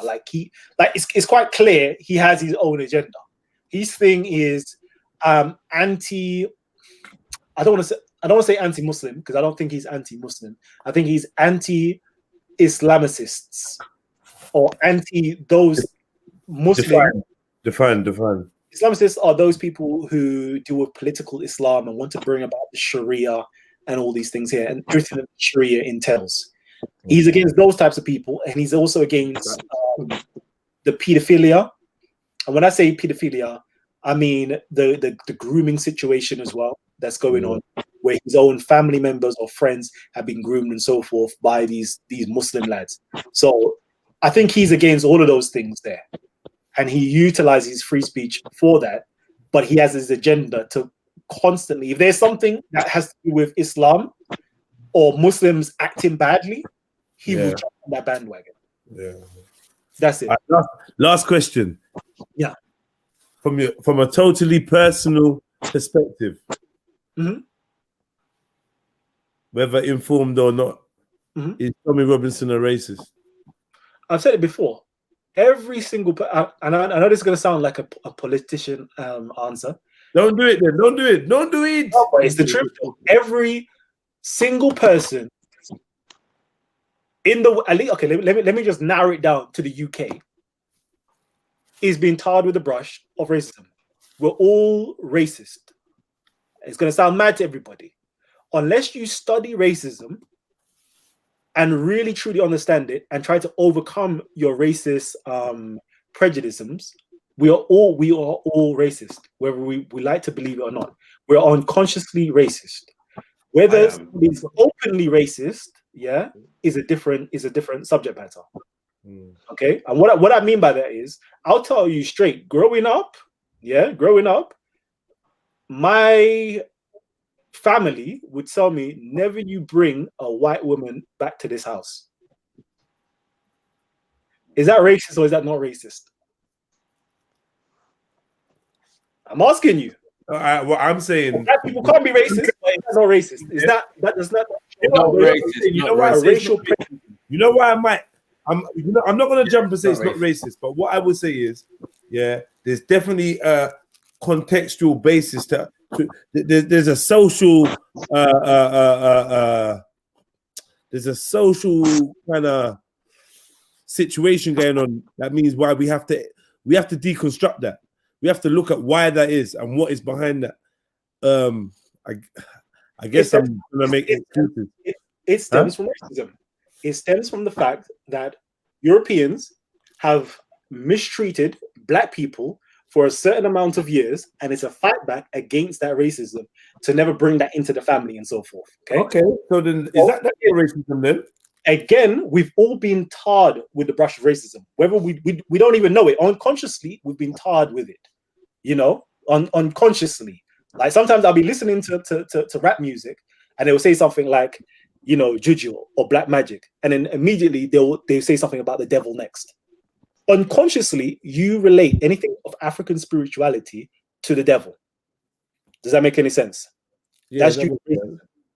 Yeah. Again, if you do not know, you do not prescribe to prejudice plus power. That is more to do with systematic racism rather than individual racism. Is it not just prejudice then? Stereotype, negative stereotypes, prejudice, racism. No, is. For example, I can have hate speech against a particular race. Yeah, so I can say, let me choose a race that nobody might be here, so might not be feeling offensive. I might say, you know, the Chinese are, I don't know, say something, I don't know, because they SARS came from China.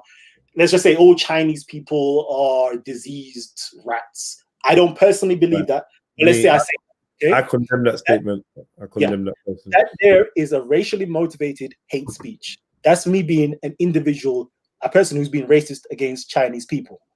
But I do not have a system put in place to be racist against them. So I do not have any, like, I don't know, let's say policies. So for example, if I now owned a big housing company. Yeah, you have no power. You've got no power over them. Yeah, it's just me being an individual racist. Yeah. But if let's say I own a big property company, right? And I put a policy in place that makes it very difficult for Chinese people to become residents or to become like a rental owner, whatever the case is. Right. Yeah. Based on your prejudice. Based on your prejudice. Based upon my prejudice. Yeah, right. I'm not doing it. And that's systematic racism. Because I put a system in place to be racist that's going to affect not just one person or a person who hears me saying these racial words, but it's actually physically impacted upon their life. So there is a difference. So in terms of, Tommy Robinson, like, he doesn't have that power to be a systematic racist or whatever the case is. He may have racist views. And I think that every single European person has racist views because you're going to get it somewhere. You're going to get it somewhere. Arguably, we have to ask the question. We have to ask the question. Name me an African country or an empire, or whatever, or civilization that done amazing things, or whatever the case is. Like, most Europeans, Chinese, Asians, even Africans and blacks don't actually know anything. All you know about is what we've been taught in school about Europeans and so forth, so forth. The most we talk about black history is slavery. So already we have a concept of Europeans and other people being more supreme than an African or a black person because we haven't contributed much to civilization.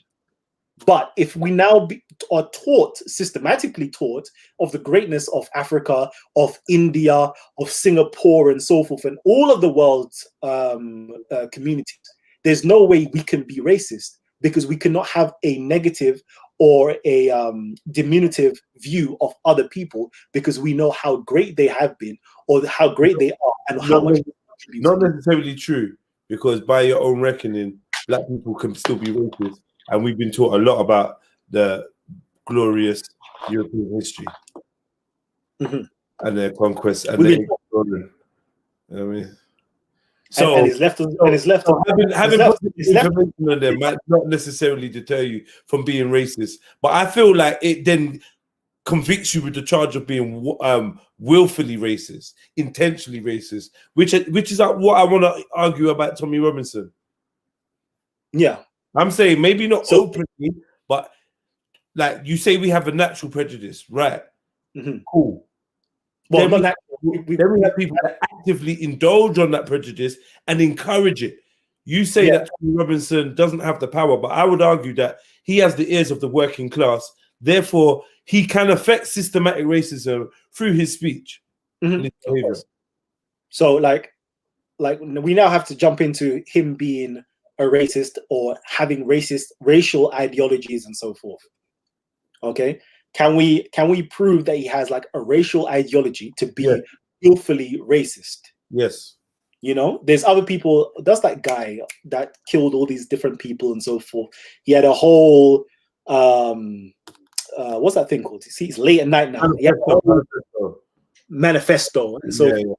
White nationalists and so forth. So we can see that he has a racist or racial ideology and so forth, impacting the things that he does and so forth. So we know Tommy in his manifesto.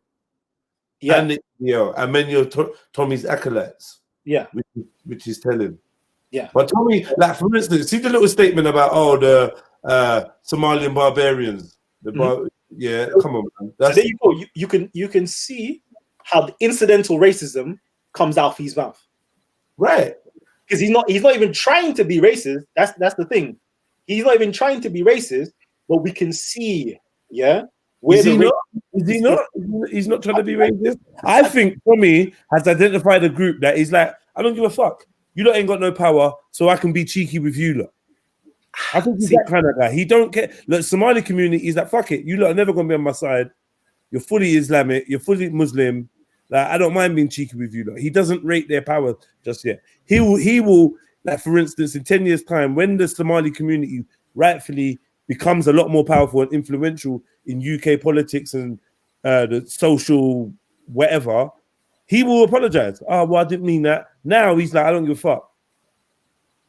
Yeah, I said it. Yeah, I said it.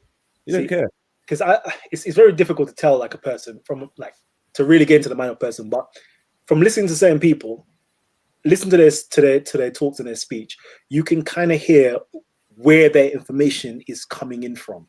Like what books they've read, what videos they've listened to, what audios, whatever the case is, where they're getting this information to speak the way that they speak. Right. And to me, and Tommy Robinson is just one person within the UK that shares the way he thinks and moves and so forth. And I personally believe most of the white working class and white people in general, are tarred with the brush of racist ideologies. Whether they've been hearing it from their parents and their grandparents or whatever the case is, and videos and whatever the case is, it's stored within inside of them. Now they've also been taught that through the government liberalisms and multiculturalisms and so forth, but they still may view the Great British Empire. They still may view that their particular culture is better than another culture, or they're better than a particular group and sets of people. I'm not saying this is unique to white people. This is happening amongst Asians. It's happening amongst Blacks. It's happening amongst different African communities as well. We've all got prejudices and racism within inside of our system. And I'm just simply saying, I'm the first one to acknowledge, I guess I'm just the first one to openly acknowledge that we've all been tarred with racism. For the mere fact that we're talking about race or racism, like some people will still say like, yeah, Caucasian, not understanding that Caucasian is a term created by racists and racism. Right. Some people don't realize that there is only one race, a human race. There is different ethnicities, but there is only one race. We're all the same, just different ethnicities, different phenotypes, etc., etc. So we've all got racism inside of us. We just don't know about it. It's like we've all been tarred with religion. Every single one of us here has been tarred with religion. We know something about God, whether it's Christianity, Islam, or whatever the case is. We've all been tarred with it. Whether we say we believe in Christianity or Islam or not, let's say you're the most secular person, but you still have the concept of hell in the back of your head.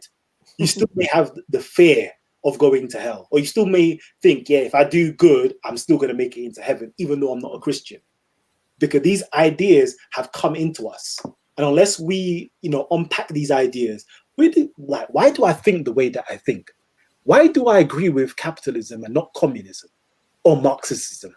Why do I agree with Christianity and not Islam, and so forth? It's not until we start thinking critically and start analyzing the things that we actually truly think and believe, like, we'll never be free.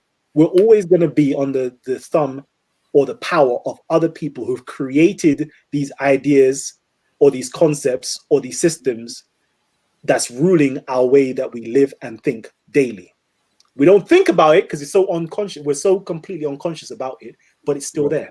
No, I can definitely see it. I always say, yeah, people ask my position, you believe in God? I said, I do. And I do see God through a monotheistic lens. However, I'm aware that I was born into a bias, and I am looking through this bias, but I'm prepared to cast this bias aside should relevant information come my way. Are you an atheist? I would say I have atheistic tendencies, and I would say that I don't ascribe to the God concept as every other monotheist or any other person believes in God. I would simply say I acknowledge what I consider to be divine principles. Principles being something that is metaphysical, not actually physical. Divine being? Sorry?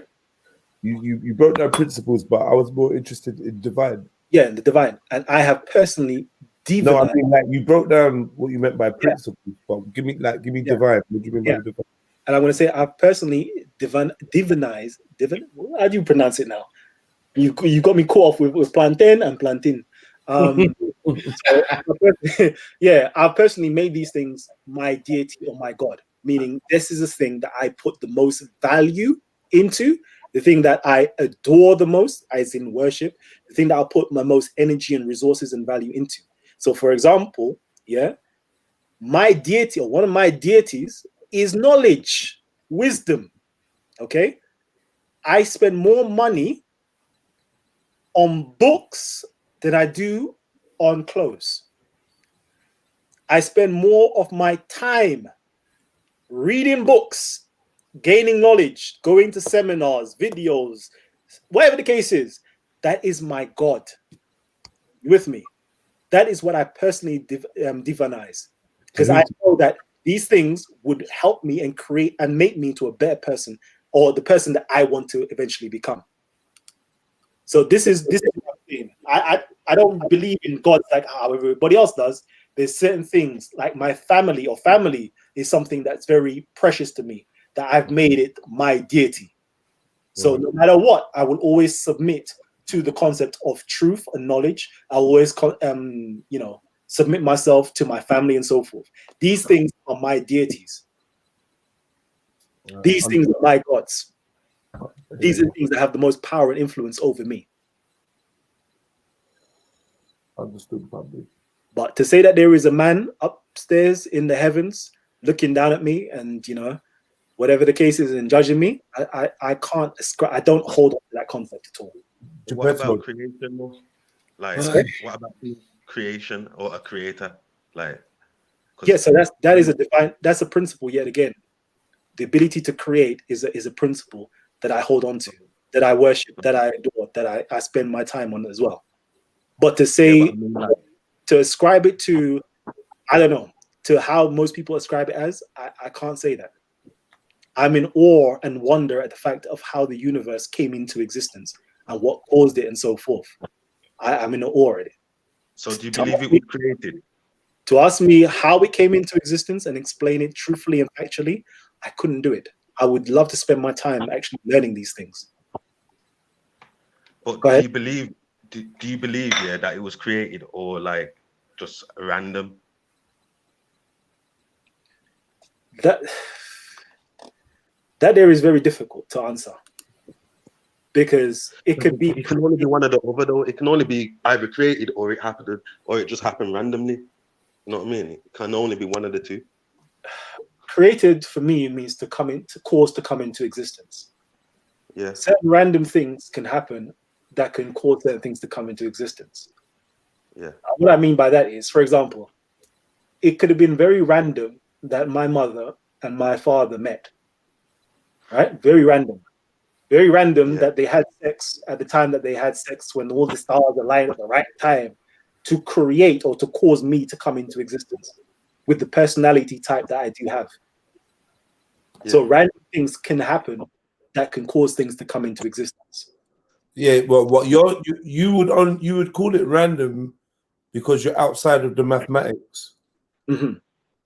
So to be able to decipher the mathematics, you'd call it random. But does random truly exist? There's an equation to this. Well, what I'm saying, for it to be an equation, it has to be someone who there has to be a setter for there to be a law. Like mathematics is a law, innit? So like there has to be a law maker. Like somebody created maths. Like somebody actually, 2 times 2. Somebody actually. But wait. Either way, it's observable. So no one has to create it. Yeah, it's observable. It's observable. Even animals can observe it. They can observe two. A squirrel can observe 2 nuts versus 1 nut. They can observe that. They see that. So maths is just maths is obvious, and that's the whole point. That's the point I'm making. Maths is the obvious. When it's less obvious, we call it random because we can't see it. The pattern. Now, but what I'm saying is like the laws. Let's look at the laws of nature then. Yeah, like yes, like even we observe them. We observe them. Is maths. Even randomness is maths, isn't it? Even randomness is maths. That's maths. Yeah. But what I'm saying is like that for there to be maths, there has to be somebody who makes the pattern. Like you can't get patterns out of randomness, fam. Like the laws of nature. One second. Like I'm saying, like the leaves falling off the trees every autumn. Yeah, that's not happening randomly. There's a pattern there. So what I'm saying is for it to be a pattern, there has to be a pattern maker, a pattern setter, a law maker. Like, maybe all is pattern. Maybe there's no way to not be part of the pattern. Maybe there is no unpattern. Especially, can I say something? Especially if you deal with like the subatomic particles, then that means that there's something for everything. There's an opposite to everything. So that's already a pattern. But yeah, I was gonna say before I bounce here, Titan TV. When you look at my avatar, what do you see? I think it's secret of life, but you tell me what you see. It's you're on the Superman and Clark Kent. Is that watching? Illuminati live. Yeah, True Illuminati. I'm looking at your avatar. It's Superman and Clark Kent. Superman's holding Clark Kent. Is that what you're talking about? Yes. Talk to me. What do you see? Wait, making sure first. Is that what we're talking about? Yeah. That's what I'm talking about. Yeah. Yeah. Let me look at it close enough, though. Oh no! Oh, at the stream. I don't see it. I'm larger. All right. You can make it the main. You can make it the main thing. Is it? Yeah. Yeah. Everyone will see it big.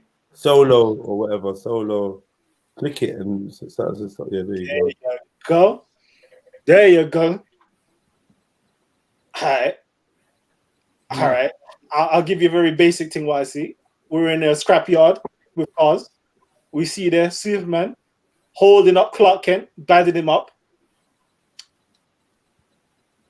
Now, what, the deeper breakdown of that, or just yeah. The first question.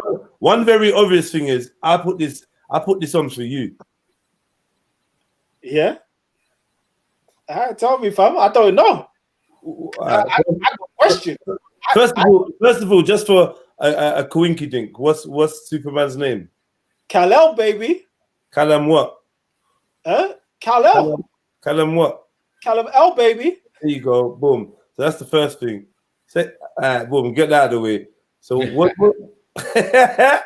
Hey, this is you, baby boy. This is you, baby. Yeah. You don't see yourself here, boy. Let the people talk to you now. My chat up line from back in the day is hello, hi. My name is Callum L. You could call me your local black Superman. What are you saying? Hey, that ball right there.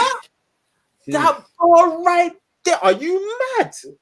So let me give you an example as well. Also, is that it's a point where Superman has been poisoned with kryptonite, and basically the evil Superman has come out of Clark Kent. Man. Swear. Hold on. Have you not seen this part of the film? I mean, have you seen? Everyone needs to go back and watch this Superman. This is so fucking deep. It's so deep. It's been years. He's been poisoned with kryptonite, and red kryptonite at that. So yeah, it's just made this evil alter ego of himself, isn't it? It's just the real. Yeah, it's just his nature. But is it physical? Is it in his mind? That's the question. Right. This part of it is so deep. Yeah. They went trippy with this Superman. I'm telling you. Yeah.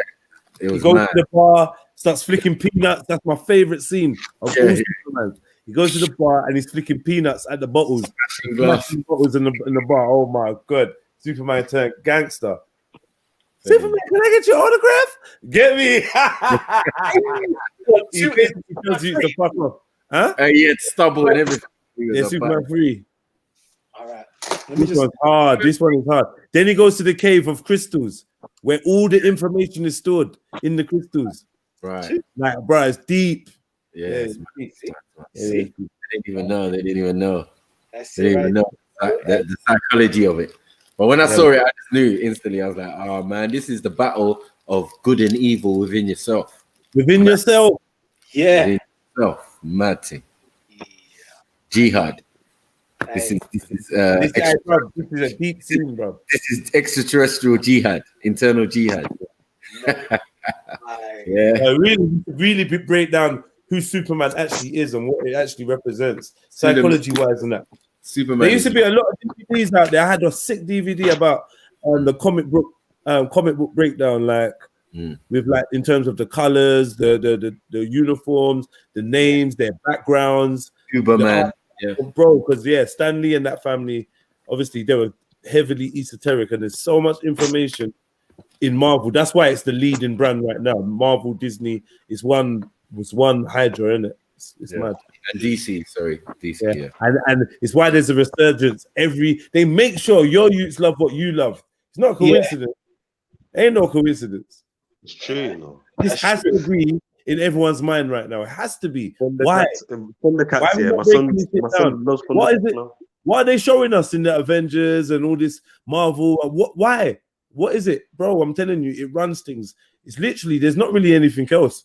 It's suffocated everything. Jeez. Hey, listen. All right, for real. No Pornhub tonight. Just straight Superman 3. Yeah. I was all gonna pop a bluey and just stay up and listen. Oh, what? What are you saying? No way. What's that on? What's happened? Hey, listen, I'll catch a joke by the way. Yeah? All right, listen. Fortress of Solitude, yeah. All right, cool. Peace. If I may, I want to come back on something on the statement Ezra made. Yeah, go on. Ezra, one thing I share with a lot of atheists is that I like to share this with them, and it gets them thinking. And if any atheists on here, you might want to chew on this. Let's say we discover that we were created by aliens, right? And these figures that's etched on the walls and it's written in these books are nothing but just explanations of these beings. That's all they were. The Elohim, descend from heaven, angel wings, all these different ranks of angels and different, see what I mean? Flying chariots, fiery chariots in the sky. All that is just talking about the aliens, right? So we got that. Or let's go to another totally different episode. Hold on one quick second. There we go. We discovered that we discovered a scientific breakthrough, and we were able to actually create life in the lab. you know, and like without cloning or anything. Either scenario, right? Whether we discovered that we were created by aliens or that we were able to create life in the lab, one thing never changed, and that is it still took intelligence to create life. Yeah. Just something to think about, people. I used to be atheist, and I get it, but if there's a pattern, like Ezra just said, there's instantly an intelligence. I'll give you another small example. I provided 3 proofs of God. 1 second, Bernie. Let me just touch on that. Yeah, it has to go. That you've said it better than me. I'm not good at explaining things. That you get me. Like it has to go back to a form of intelligence. It has to. You get me? Because like otherwise, you are dealing with random events. There has to be like if we're dealing with laws and patterns, there has to be a pattern setter. You get me? Otherwise, there's no pattern. You know what I'm saying? Like patterns don't occur randomly. You know what I'm saying? No. Yeah, you just get jumping up letters like LGBTQ. One second. I just demonstrated. Yeah, we just spoke about. You create the law. You observe the law, and the law also exists without your knowledge. This is the beauty of life. You're the observer. Yeah, that's part of. It has to come from somewhere, Jed. You're not getting it. Like wait. the law. Bro, this is it. You are here to ponder it. Yeah, but you're not understanding the bit I'm saying, fam. Like, I get it. We observe the law and we don't understand the law. But what I'm saying is the law has to go back to. You're saying it has to be a pattern, right? I'm saying you are the creator from whence you look at the pattern and recognize it. The pattern exists, whether or not there's the pattern. This is the thing. Existence is what it is. The pattern itself has to go back to intelligence, though. Why? The pattern itself. Why? Because otherwise it's going to be random. Just like if there's no intelligence. One second. We're talking about how life works. One second. If there's no intelligence there, it's randomness, fam. This is like you saying that without you being there, the tree that falls in the forest makes no noise. No, it's not. It is. It's exactly what you're saying. Because the tree actually fell, though. Like it's still there. Those set of whatever molecules or whatever exist in the way they do. How? What do you mean? Same way the tree fell and made the sound that you never heard. How without intelligence, fam? How do they molecules exist without intelligence? Did the tree fall and take intelligence? Brother, you're not touching on what I'm touching on, fam. I am. I'm answering like for like. Did the tree fall and take intelligence? No. Yes, because the tree was created. Yes, it did. Because it's a pattern. Yeah, there's a pattern of its lifespan. Yeah, and then it obviously lived according to that pattern, and it died according to that pattern. You get me? So that's what I'm saying. Even falling down is obeying that law. What we would call gravity. So then it never goes up into the sky or it goes left. It always falls down. Hold on, one second. We've been on for over 3 hours now. Wow. 3 hours. It was supposed to be a quick show, you know. Listen, Convict says, hold on. You don't say I could do this, right? This is what Convict says. Next week, fact check. Is there a creator? That's going to be a very interesting topic. I'm not too sure if that's going to be next week, though, but that would definitely be an interesting topic. Gabs, please say something, okay? Oh yeah, and a throw out challenge, yeah. A throw out challenge for Sarah. The only thing I think we disagree on is the universe being used as an example in a water bottle. Yeah, he needs to come and explain that, and we need to get into that. Please. All right. So that would go with the creator or the creation of the universe or whatever. Do you get it? So yeah. All right. So Gabs, I'm going to need to say something, but I want to start closing down, okay? Because we've more than overstayed our welcome, even though it seems as though people want us more. People want us more. You know, they want us more. They want more. Hey, I'd like to dip off, but I'd like to leave you guys with something, and mainly Ezra. Just hear me out real quick, because you know where I'm coming from in this. Hold on. Brother Babe, before you leave us with something, I need Gabs to come in quickly. Gabs, say something. Because I know you've been trying to get in and say something. Yeah, slightly. Just a quick thing, it's on the topic that everyone was talking about anyway.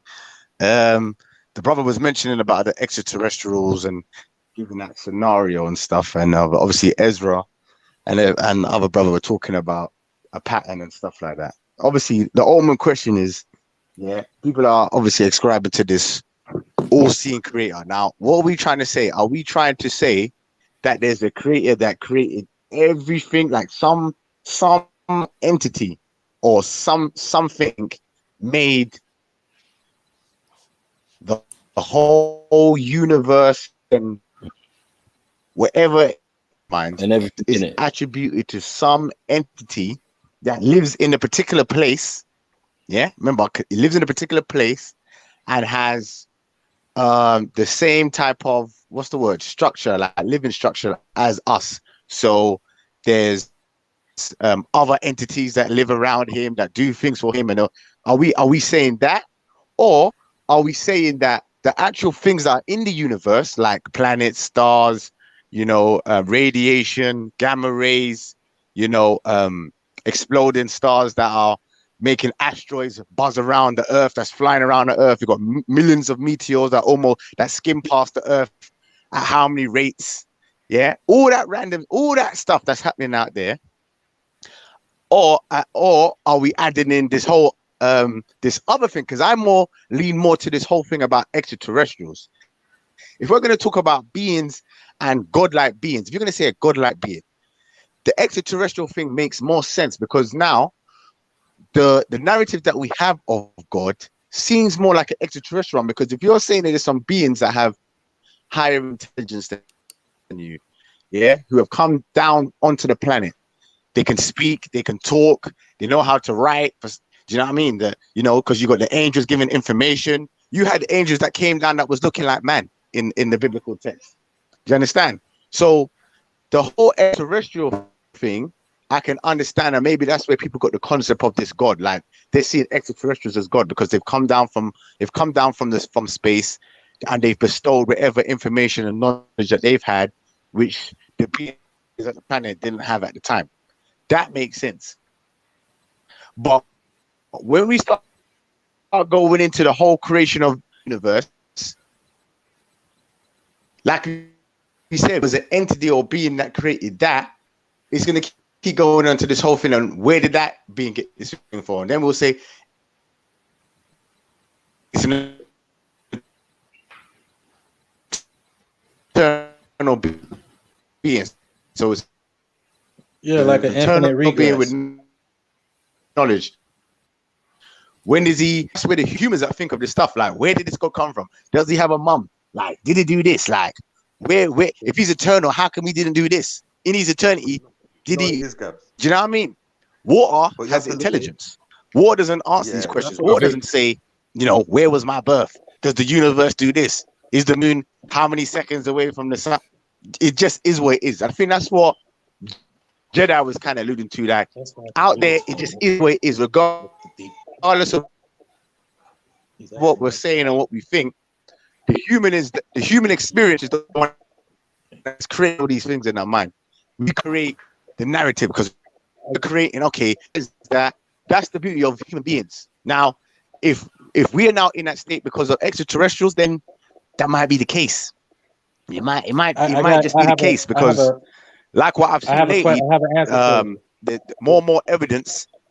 I have an answer for you, but it depends on if you got the heart to understand and the ears to hear what I'm going to say. What was it? Because, well, here's the answer to your question that you asked. And the whole punchline of this thing. Okay, I was born Baptist, then I was atheist, got back into the spiritual thing, do Hinduism, then got into Buddhism, joined Freemasonry, found out the secret was Islam. So ever since 2012, I've made my shahada according to the Quran, not hadiths or sunnahs that was created 200 years later after Muhammad. Kind of similar to the whole Nicene Council that introduced this whole Trinity concept 300 years after Jesus made form, but both spoke of one God and just one scripture. I discovered that if you study just what the book is saying, you yourself, and for the atheists out here, you yourself is walking proof of God's existence, because who and what you truly are, if one knows thyself, is that you are a part of that reality that you're trying to seek. You are, it's the reason why you even exist, because you are borrowing from the source of existence. Yeah. The only thing that can exist is God. So therefore, God is existing through you, which is why you are seeing, which is why you are hearing, which is why you are able to think, but yet you can observe yourself thinking. Who is this observer that is doing these things, that's making this decision to be an atheist? Who are you? That answer is the I am. It's you. And that's why it says in the Bible, don't look here, don't look there. The kingdom of God is within you. Every messenger has been trying to share and remind people this very simple secret and very simple information. But it is the lower self, the carnal self, one's egotistical desires, who went by names of Mara or, Jubilah, Jubilo, Jubilam. Some even call it Satan, devil, Lucifer, dragon, beast. It was all talking about the man in the mirror. That's what every secret temple organization on this planet, I don't care if it's underwater, above the seas, it really doesn't, it literally doesn't fucking matter. It really don't care. I've been there, done that. The treasure you will get is a book, and within that book is a mirror. It's you. It's you. That's why you're asking these questions. Where did I come from? Who am I? What happens when I die? Where is this urge to even seek that answer if all we are, according to the atheist thought, is that we're just smart animals? We should just be procreating, defending, protecting our young, and I don't know, working out, building up our muscles to be stronger enough to, we should be doing animalistic things. But we're having these metaphysical conversations. Why are we speaking about these high things? But I just want, in Arabic it's called the fitra. Look into it. It's a natural disposition to seek God because you're looking for yourself. And I'm sorry if I lost the majority of people on this, on this internet thing, but it probably went over your head. Yeah, he's cracking up. Peace and love. You know what it is, Brother Bernie? Like, I agree with you on a lot of that, yeah, but I want to speak to Gabs on a bit more specific on that thing, like what he was saying, yeah. Like, I hear you, Gabs, and I did understand what Jedi was saying as well. But for me, yeah, it's like, all right, and Bernie, I'm saying the same thing as you, basically. But when we take out the word God, yeah, I think it's a bit easier to get where we're coming from. Yeah, so look, like, basically, there's obviously something that started off, call it that thing, that original energy. Yeah. 1 second, here's Mike. Is that yours, Ben? I'm saying there's like an original essence, called it that original thing, whatever that started the patterns, yeah, that set these patterns, that original thing was there, yeah. Like without that original thing, yeah, what is there? There's no patterns, there's no laws, yeah. Like nothing makes nothing, so there has to be something there originally. You get me? So like take away God, yeah, there has to be something there originally. We call that the creator. You get me? That's it. You know what I'm saying? Otherwise, if there's no original thing there, original source, or whatever you want to call it, yeah, then there's nothing. I mean, nothing makes nothing. You get me? It's that simple. And me personally, I believe in the both concepts of the source, the creator, the energy, the force, yeah, and then obviously according to the biblical texts, the God, Yahweh, or whichever one is a physical God at certain points. So there is room for the two concepts, because if the creator can create anything, one thing he's going to create is God, because God is a classed as a deity or a supernatural being. So there's a difference between the creator and what we're calling God. I think we have to establish that. God is definitely personified in the God, is definitely personified in the physical, whether it's big G or little g. Yeah, it's definitely what's going on. Yeah. What would you attribute to the creator? What would you say the creator is then? No, the creator is the source. Is the energy? Is the or the will or the consciousness? You get what I'm saying? Because energy God away becomes a lot more simple when you take the word God away. Yeah. Energy in motion is emotion.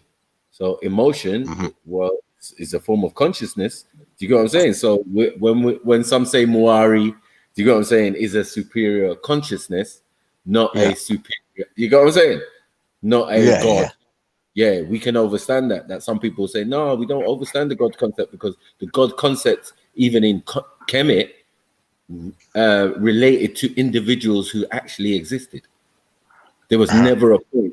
Do you get what I'm saying? There was never a point that this God thing was assigned to a supernatural being. Well, they had the hidden, do you get what I'm saying? The concepts of the unseen creator, which is more on the lines of what I'm talking about.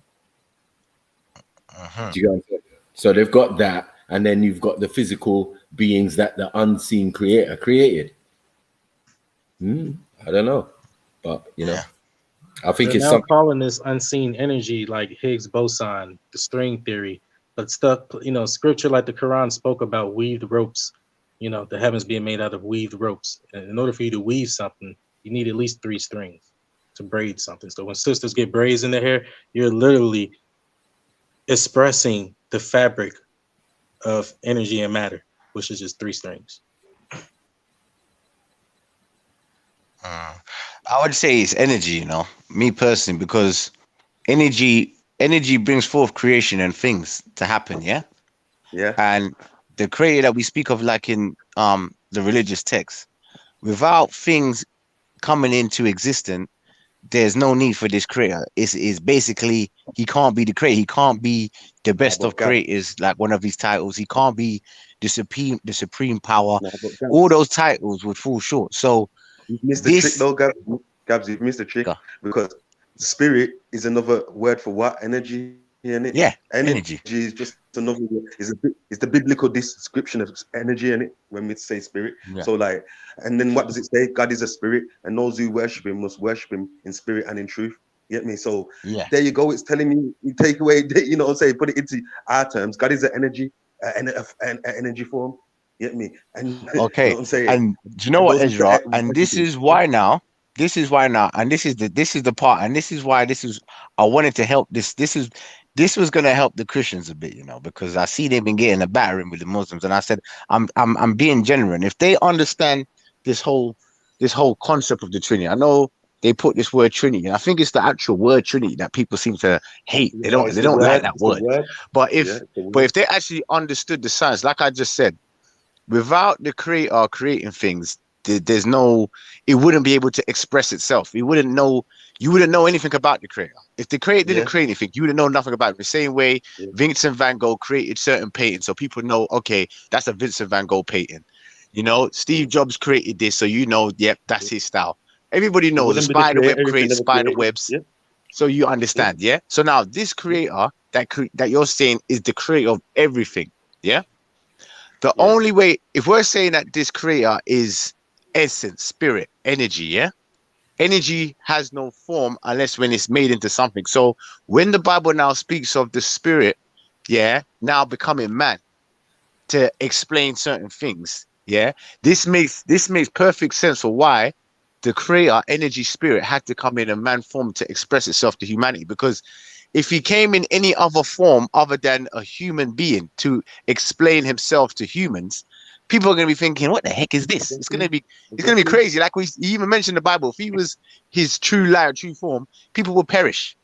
Do you understand? So 100%. What I'm trying to say is him coming as man, people out here are saying, no, God can't become man. He can't. Why would he do this? No, it's against his will. It's against. What do you mean? How do you know what's against God's will and what's not? Who are you to tell God it's against his will to come as a man to explain himself? Oh, he can't come as a man. No, they want to tell God what he can't. What he can't do. And you know, Ezra, for me, that makes perfect sense. If I'm an energy essence spirit being, if I'm coming to relay my message to the human beings which I have created in my form, I've created them the way they are. for me to relay a message to them, surely I'm gonna have to come in something as a friend to them. I have to come in a thing that they recognize, in a form that they recognize, so that we can communicate. 100%, Because brother. he's Look, not gonna. listen.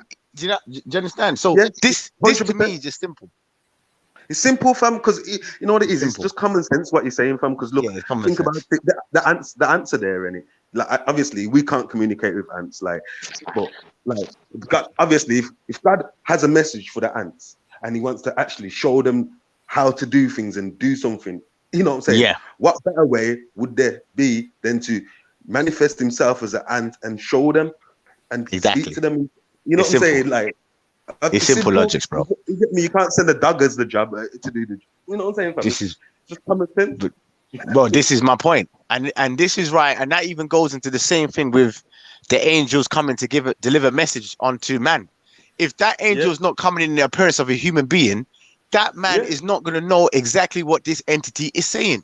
I don't care who you saying you are, even if you're saying you're a prophet, you're this.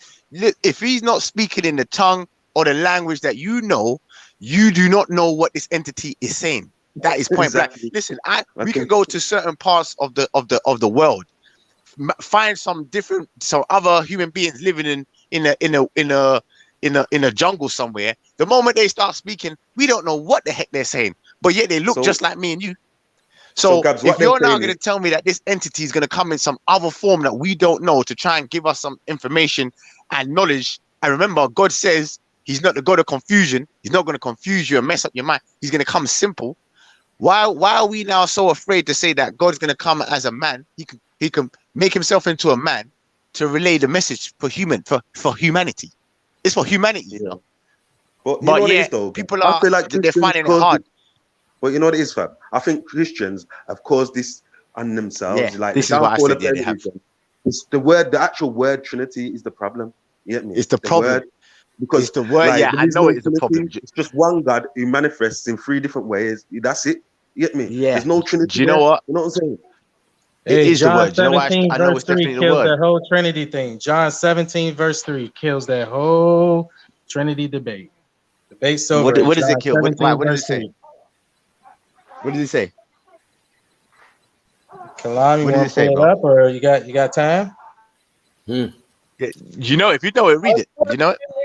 Unfortunately, ladies and gentlemen, come on. No. We don't actually have time. But guess what's gonna happen though? Guess what's gonna happen?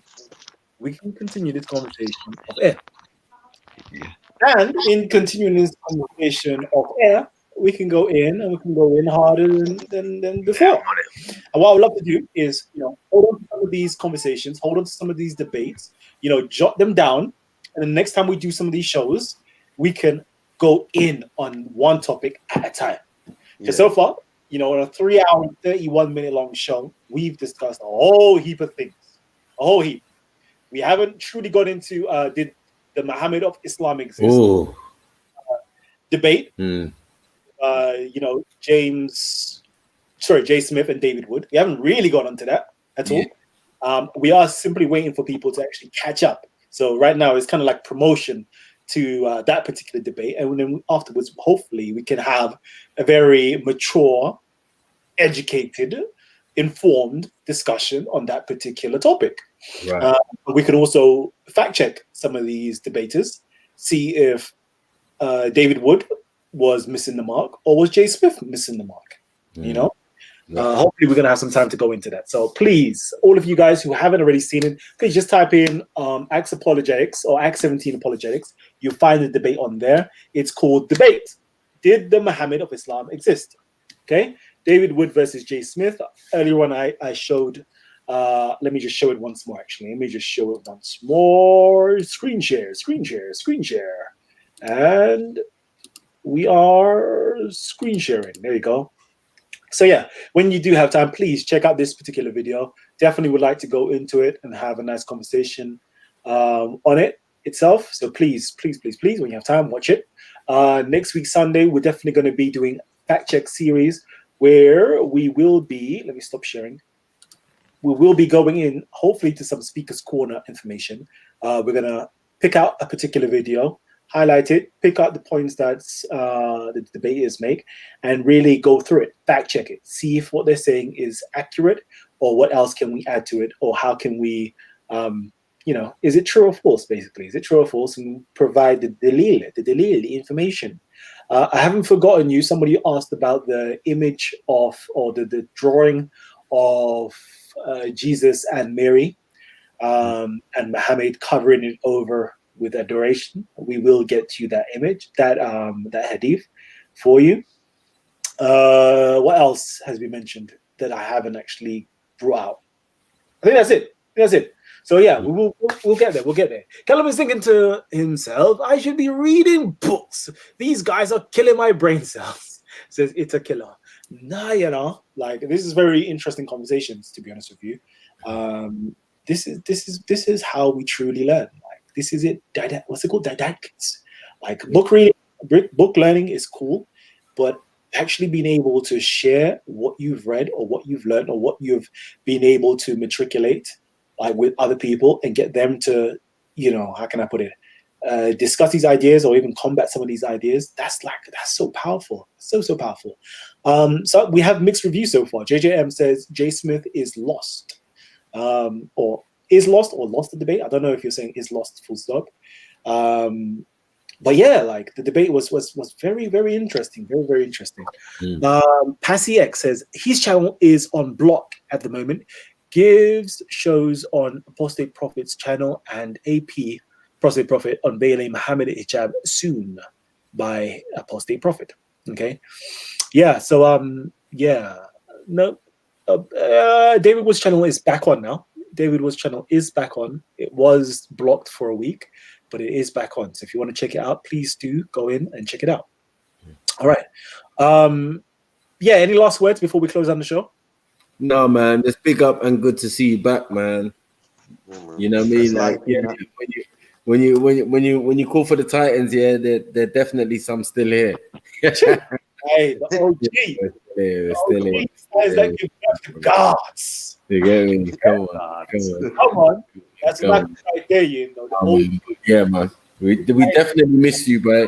And you can watch various streams of us saying, yeah, when's Callum coming back, man? What's happened to Callum, man? Hey. Man, I ain't seen him, man, since that time in the park, man. Hey. Yeah. So yeah, man. It's good to see you back. We love it. We love the love, baby. We love it. Oh man. I like the oh man. I want the oh man back. Gang.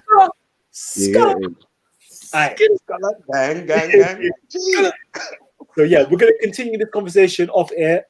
We have maybe one or two other seats remaining. So if you guys would like to join, but we are going off air. So there is the link in the comment section. Please do come on in if you can, but the link has been shared. All right. Ladies and gentlemen, it's been a great show. I enjoyed coming back and seeing such familiar faces, reading the comments, just being on here, man. It brings joy to my life. Okay. It brings absolute joy to my life. Hopefully we can have like real good conversations. We can bring back academia to Speakers Corner in the future. We could bring back academia to the minds of the listening audience. Love, peace, and I'm out. Bless. Jeez.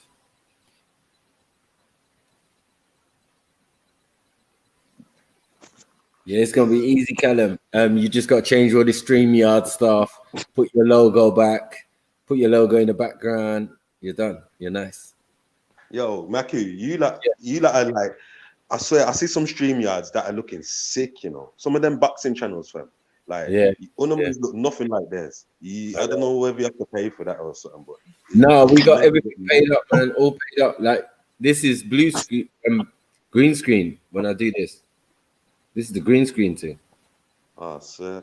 Do you get it? Yeah. So yeah. I mean, have you seen Man U TV? What's his name now? That geezer who does the United stand. Look at how he's a proper news show. Yeah, it's like a proper news. And Rants and Bants and them man there. Yeah, man. That's what my sports channel's for.